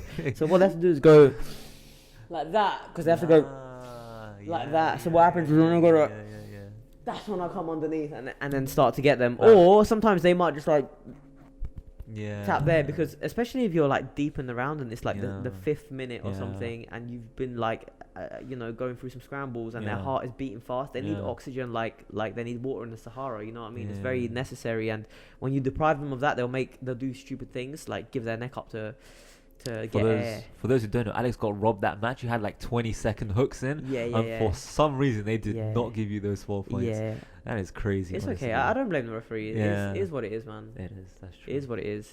Because now that I've refed, you know, I feel the sympathy, man. That is true. That is true. I saw some dodgy, not dodgy things, but I saw some instances where I think, for example, could have been avoided. Like there was a time where there was a girl in a kimura. It was like maybe like a half a minute kimura. I'm talking about it's like fully locked out. It just looks nasty. And there was an arm bar they posted. The ref should have stopped it. I think the girl should have tapped. Okay. I mean, look, if one person is yanking your arm that way, and your arm is so far backwards that you're bringing your other arm around to try and push it, I think, come on, like, do you not think it's enough? Why are you trying to injure yourself? Yeah. You know, I think that's the time. I think a ref needs to be like, okay, stop. And there's an arm bar, right? So they posted a video about it the other day, and I was watching it. I even put it on my story as well. I saw it. And it's like, dude, super extended out. You could see it you could see it hyperextend, and it's like, man, what are you doing? That was an Nova as well, right? Yeah. I had almost a similar in incident. A female fight. Yeah. So I didn't have the almost same thing happen to me, but like in the World Pro, so I was losing 3-1, right? Mm-hmm. And so the only reason why I was losing, so as soon as I pulled half guard, the dude got a hold of my trousers. It was clean. He got 2 points for it. So I thought I should have got some advantages, right? So I tried a loop choke. I tried a cross collar choke. It was kind of there. Okay, it's debatable if the ref should have given an advantage or not. Whatever. Anyway, so I got him in the triangle. So I look around and I see 7 seconds 3-1. In my head, I'm like, listen, I'm not gonna go home. I've traveled this whole way. I've been working for this for months, right? It's like when I was like when I was saying I was having purpose and I was training, my aim was like, I want to be in the UFC one day, right? The goal changes, but the mission remains the same. Like I want to be a champion or something. I want to do elite. Something in my life. I want to be different. You know, like I want people to be able to see my story and be like, okay, like you can actually, you know, like you see, for example, like stories of, for example, like Anthony Joshua, like he like almost similar story to me. Okay, he was getting into trouble. He started boxing at the age of 18. Look at me, he's a world champion now. People look at these stories and be like, but I can't do that. But so in my head I was like, but yes you can, like you can literally do whatever you want, you know. And so I wasn't thinking that at the time. All I was thinking was like, shit, like I got 7 seconds, I need to win this. So I transitioned to an arm bar. And I had the arm, and I kind of looked at him, and in the video it's 1 second, dude, it feels like a lifetime. Like in that moment it feels like a lifetime. And when I mean like, So it's my first competition. I don't see anything around me. I don't hear anybody. You know, all I see is the arm, and I grab the arm, and I start pulling up. And I see, I think I looked at the clock. It's like 2 seconds or like 3 seconds or whatever. I was like, listen, if I don't tap him, I'm gonna break his arm, because I'm gonna keep pulling up until the bell goes, right? I'm like, listen, if I break his arm and I lose, for me that's a win, right? And so as I'm pulling up, I feel like crack, crack, crack, and you know how you can sometimes feel the arm kind of going like that. And I'm like, shit, okay, like in my mind, I'm like, he's gonna tap. He has to tap. Like as much as I have to break, I don't want to break something. You know, it's a sport, right? Obviously, I do it for self-defense as well, but at the same time, dude, you need to tap. And so I see him tap once. But as soon as he taps, as soon as a sneaky Brazilian tap, where you tap and then like they let go and it's like, I didn't tap. And that's exactly what happened. As soon as he tapped, the bell went. The referee said stop. I jumped up. I was losing 3-1, and for me to win something, it was for me amazing. So the referee stopped it when he saw the tap? So the referee stopped it at the bell, which was simultaneous to the tap. Now, what people don't understand, and people see the celebration as, why are you going crazy? You only won one. When I stand up, and this is not just 4 months of training. This is a lifetime of this is me being a bad kid. This is me walking this is me traveling from home to here. It's all culminated into this moment. This is me running every day. This is me training 3 times a day. So when I get up and I say, yo, I swear he tapped, and put my hand up, the referee puts his hand up. So you know what happens? You can see in the video, I'm looking at the ref's hands because I can't see where the tape is. I'm trying to look where the red tape, because the guy's wearing a red belt. So I don't know who he's trying to say won. I look like it takes me 3 seconds. I was like, yo, I just won. I'm talking, I was like, yo, I just won. So I kind of jumped on a little bit crazy, and then the dude is sitting there like, I didn't tap. He's like to the ref, hey, I didn't tap. His corner's shouting, he didn't tap. And then I'm like, come on, dude. I'm like, dude, really? So I remember I'm sitting down, I'm tying my belt. You said that to No, I didn't say it in my head. I'm like, really? I told her, I said, ref, he tapped. You know, I didn't speak to him. I was like, ref, he tapped. This is not fair. You're not supposed to talk to the refs. I know that, but it's the moment, right? So I kind of sat down facing the crowd, and I was taking order, and I was like, okay, let me try to find my dad. Let me see my coach. I saw my coach. She's a world champion. She's a Brazilian black belt. I'm like, hey, he tapped. Like, he tapped. And you can see that video as well. And I'm talking to the ref like, dude, he tapped. So they had to go to the video assistant referee. And he tapped with 1 second left. And he did tap. And he's talking about, so cool, you have video assistant referee. Exactly. It's really, really good. Yeah. And then I kind of won. And so I kind of, I don't know, go crazy, but I was like, yes, you know, I went in the tunnel, I was high-fiving everyone. I was like, yo, I won in the last second. I was like, and people that hyping on, they're like, yeah. I was happy, like, even the guys who were kicking the rubbish, I was like high-fiving them. That's and cool. I called my mom, I was like, she's in England and I'm in Abu Dhabi, like, did you see that? And they're like, you have to go again. I'm like, gosh. Oh, yeah. So I went again. I went against a Brazilian guy called Hickson Vieira. So his parents are black belts. He's really, really good. I follow him on Instagram now. He lost in the quarterfinals to another Brazilian kid. But man, he was really, really good. I kind of hesitated. I don't know why. I wouldn't say that I was tired. I don't know. You know what? So this is the thing about, you know, kind of your mind. I saw he was Brazilian. I saw he had like 2 stripes in his belt or whatever. So the first guy also had 2 stripes in his belt, but I kind of saw his family coaching him or whatever. I don't know. I hesitated. He got me in a single leg, and once he got me down, he did a really good job of like splitting my hips and kind of keeping me down. And then he got me in an omoplata, so I rolled out of it, and then he armbarred me from there. It was really nice. You can't even be mad at things like that, because you know I love the sport at the same time. So you have to like like if you were watching that highlight, you'd be like, "Ooh, that's nice." Exactly, and that's why like I smiled at the end, and when he told me, I was like, "That was nice," you know, and I hugged him and everything. And people, when they lose, they storm off or whatever. So when I was like, I lost, but your only opponent is yourself, right? I can't like listen. I've come from like spending nights in cells, going around, you know, to winning a match in like the World Professional Jiu-Jitsu Championships, which I'm gonna milk for the rest of my life, you know. but that's just the beginning, like that. Exactly, that's gonna pale in comparison. It's the beginning of a journey, but to me, this is actually happening. And so when I walked off the thing, I'm bowing. Everyone's clapping because like, oh, like I'm still showing respect after I lost, and I feel that was a really nice moment for me. Like even though I lost, people are still clapping for me or whatever, and you know, everyone's like, you know, hard luck and whatever. And then I remember I went back and I was like really happy with myself. I was like, I won a match and I lost one, and I had fun. That was the most important part. And my friends also had a good time. And so I had a big fat burger after that and a milkshake, and honestly, it was a really fun time. It was that's so cool, really man. Do you have any comps coming up soon? I don't know how the competitions are set up. So do you ever look at Smooth Comp? So there's one in February that I want to do. Yeah, is that Grappling Industries? I think it's the Grappling Industries, and there's the British Open in March. So if I'm not in the Royal Marines by then, I'll definitely want to do that. Nice. If it's gi, I won't do it. I kind of want to focus on kind of no gi and MMA. Yeah. That's why. So I work right now, but I'm quitting next week. So this Friday is my last week because I kind of want to train. And I get to say I quit my job to train full time. But so I just kind of saved up a little bit money to train or whatever.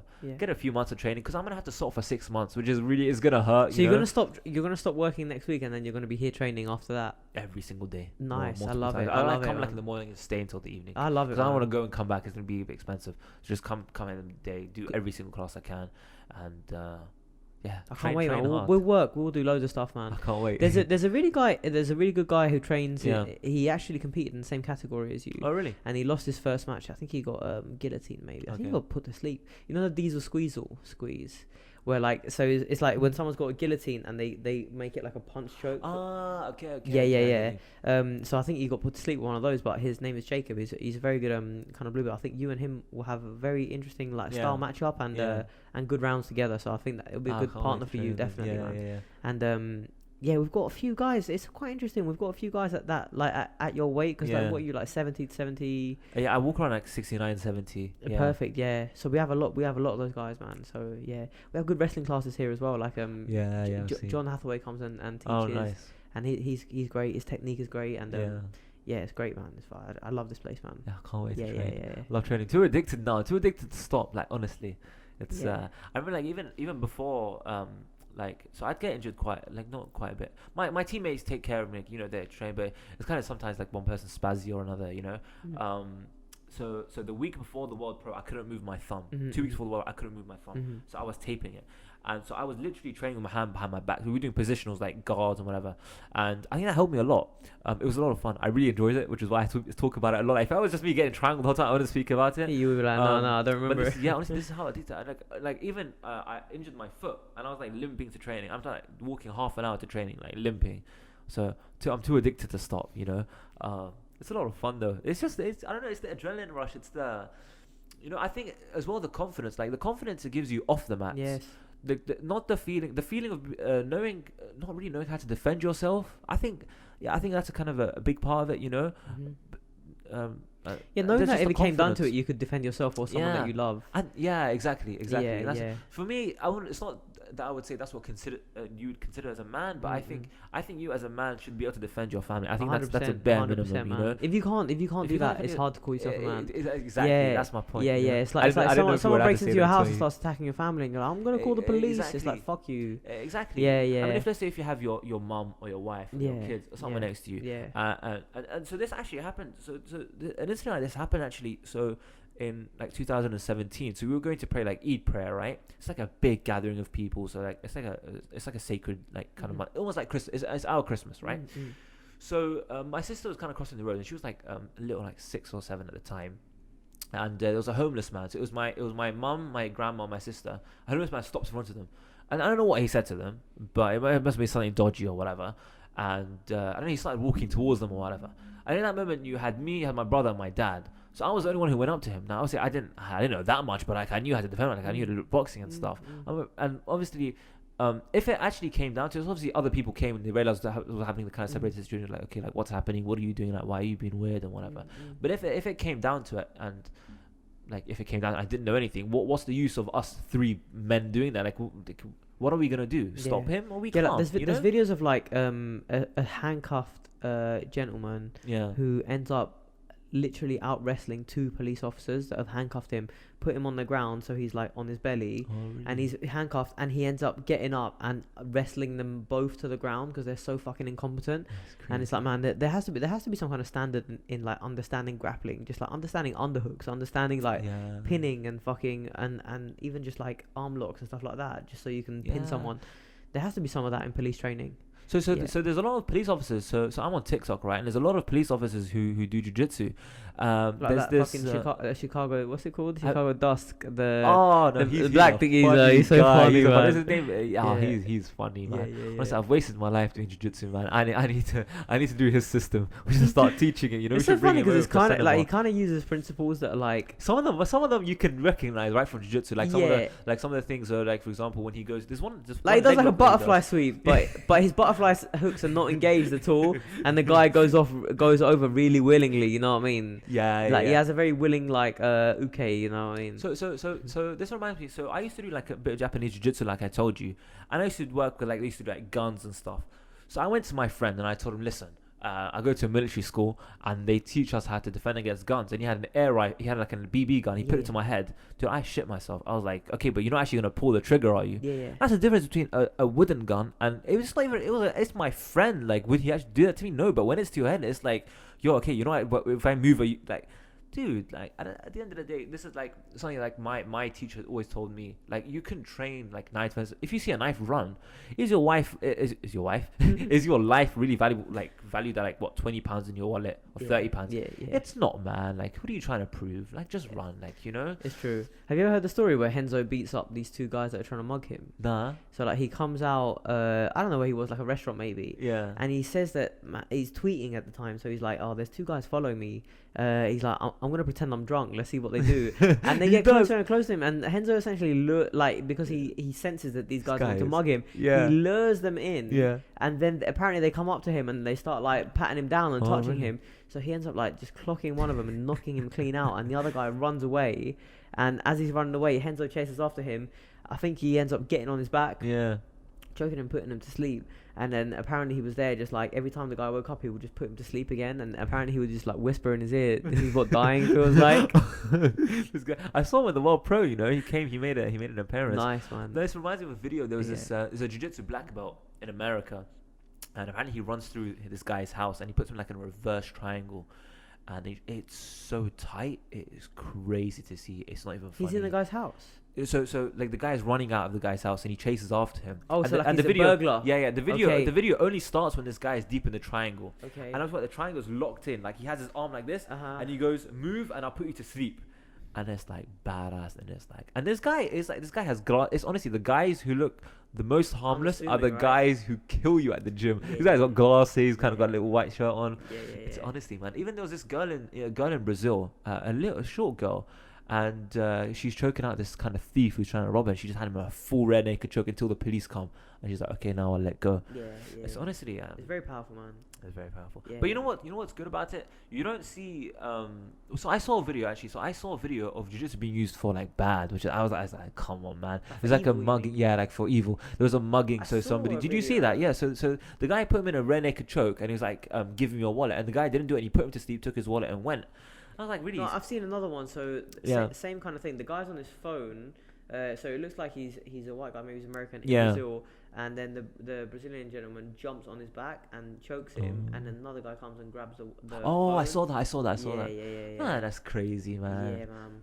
Evil people in this world. I mean, jiu-jitsu is just a tool. People are going to use it for evil. People are going to use it for good. But more people use it for good than evil. So there's a video of somebody a police officer arresting some guy in Walmart. Yeah. And he transitions from mount to armbar beautifully. Shit. It is beautiful. It's like in the middle of a Walmart, and the way he goes to armbar, he cuffs the guy, and then he moves. Oh man, it is beautiful. I watched it like on repeat a few times, dude. It looks so cool. And this guy's like a legit jiu-jitsu guy.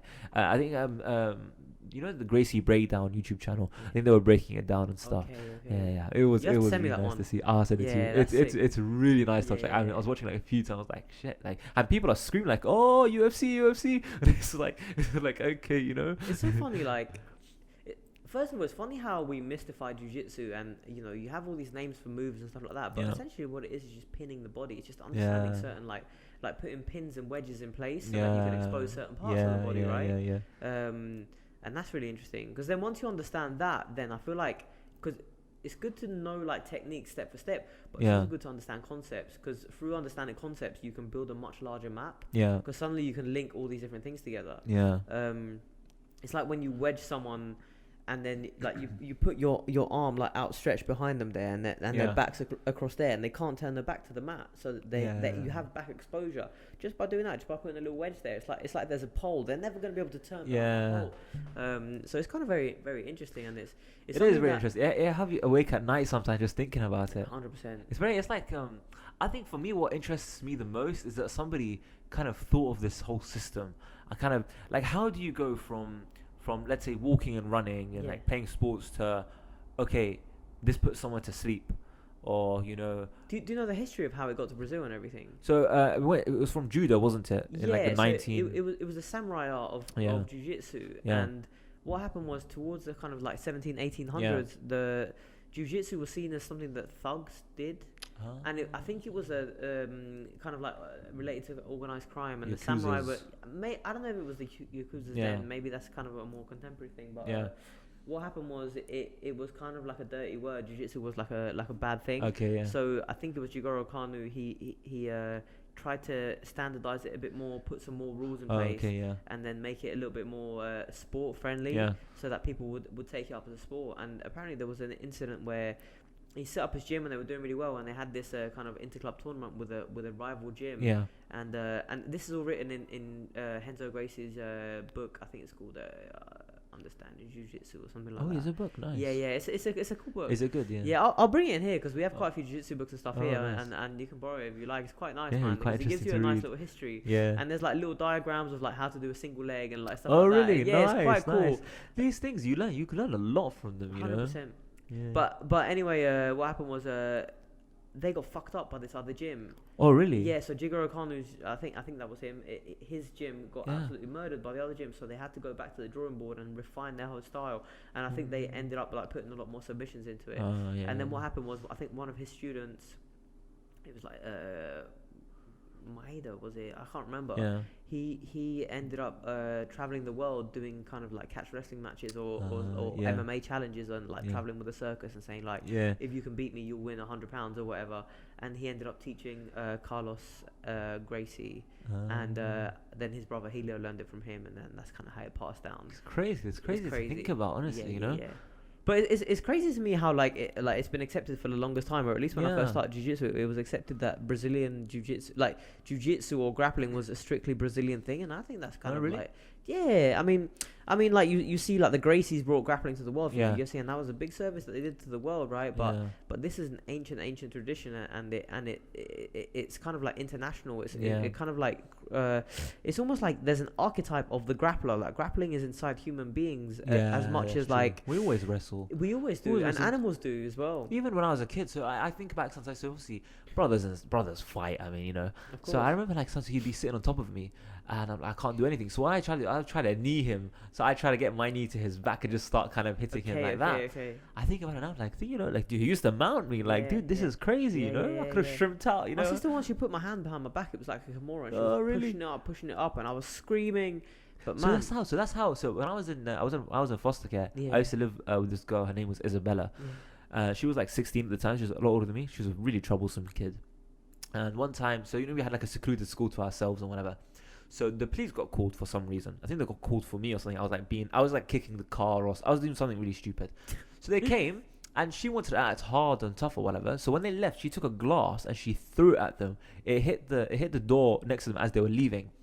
So they came to her, and they cuffed her behind her back, which was really surprising to me, because usually in England they cuff you in the front, and that's exactly what they did. So they put their hand inside and they just twisted, and she was like her back was like, she was like crying, and obviously you can tell it's been talked, but now I understand it's like yo, like that's a 16. What are you doing, guys? You know? Yeah. But if they don't know what the power of that is, exactly. Yeah, at the same time, yeah. Bro, we just did like 2.5 hours, man. That was great, man. Yeah, thank you. Do you have anything else that you want to like mention before we go, or no? Is there anything else? Sweet. Anything you want to promote? Maybe like what's your Instagram? Is Zaydjitsu. So Zaydjitsu. Beautiful, That's man. Thank you so much, brother. Yeah, you're welcome. Thank you, brother.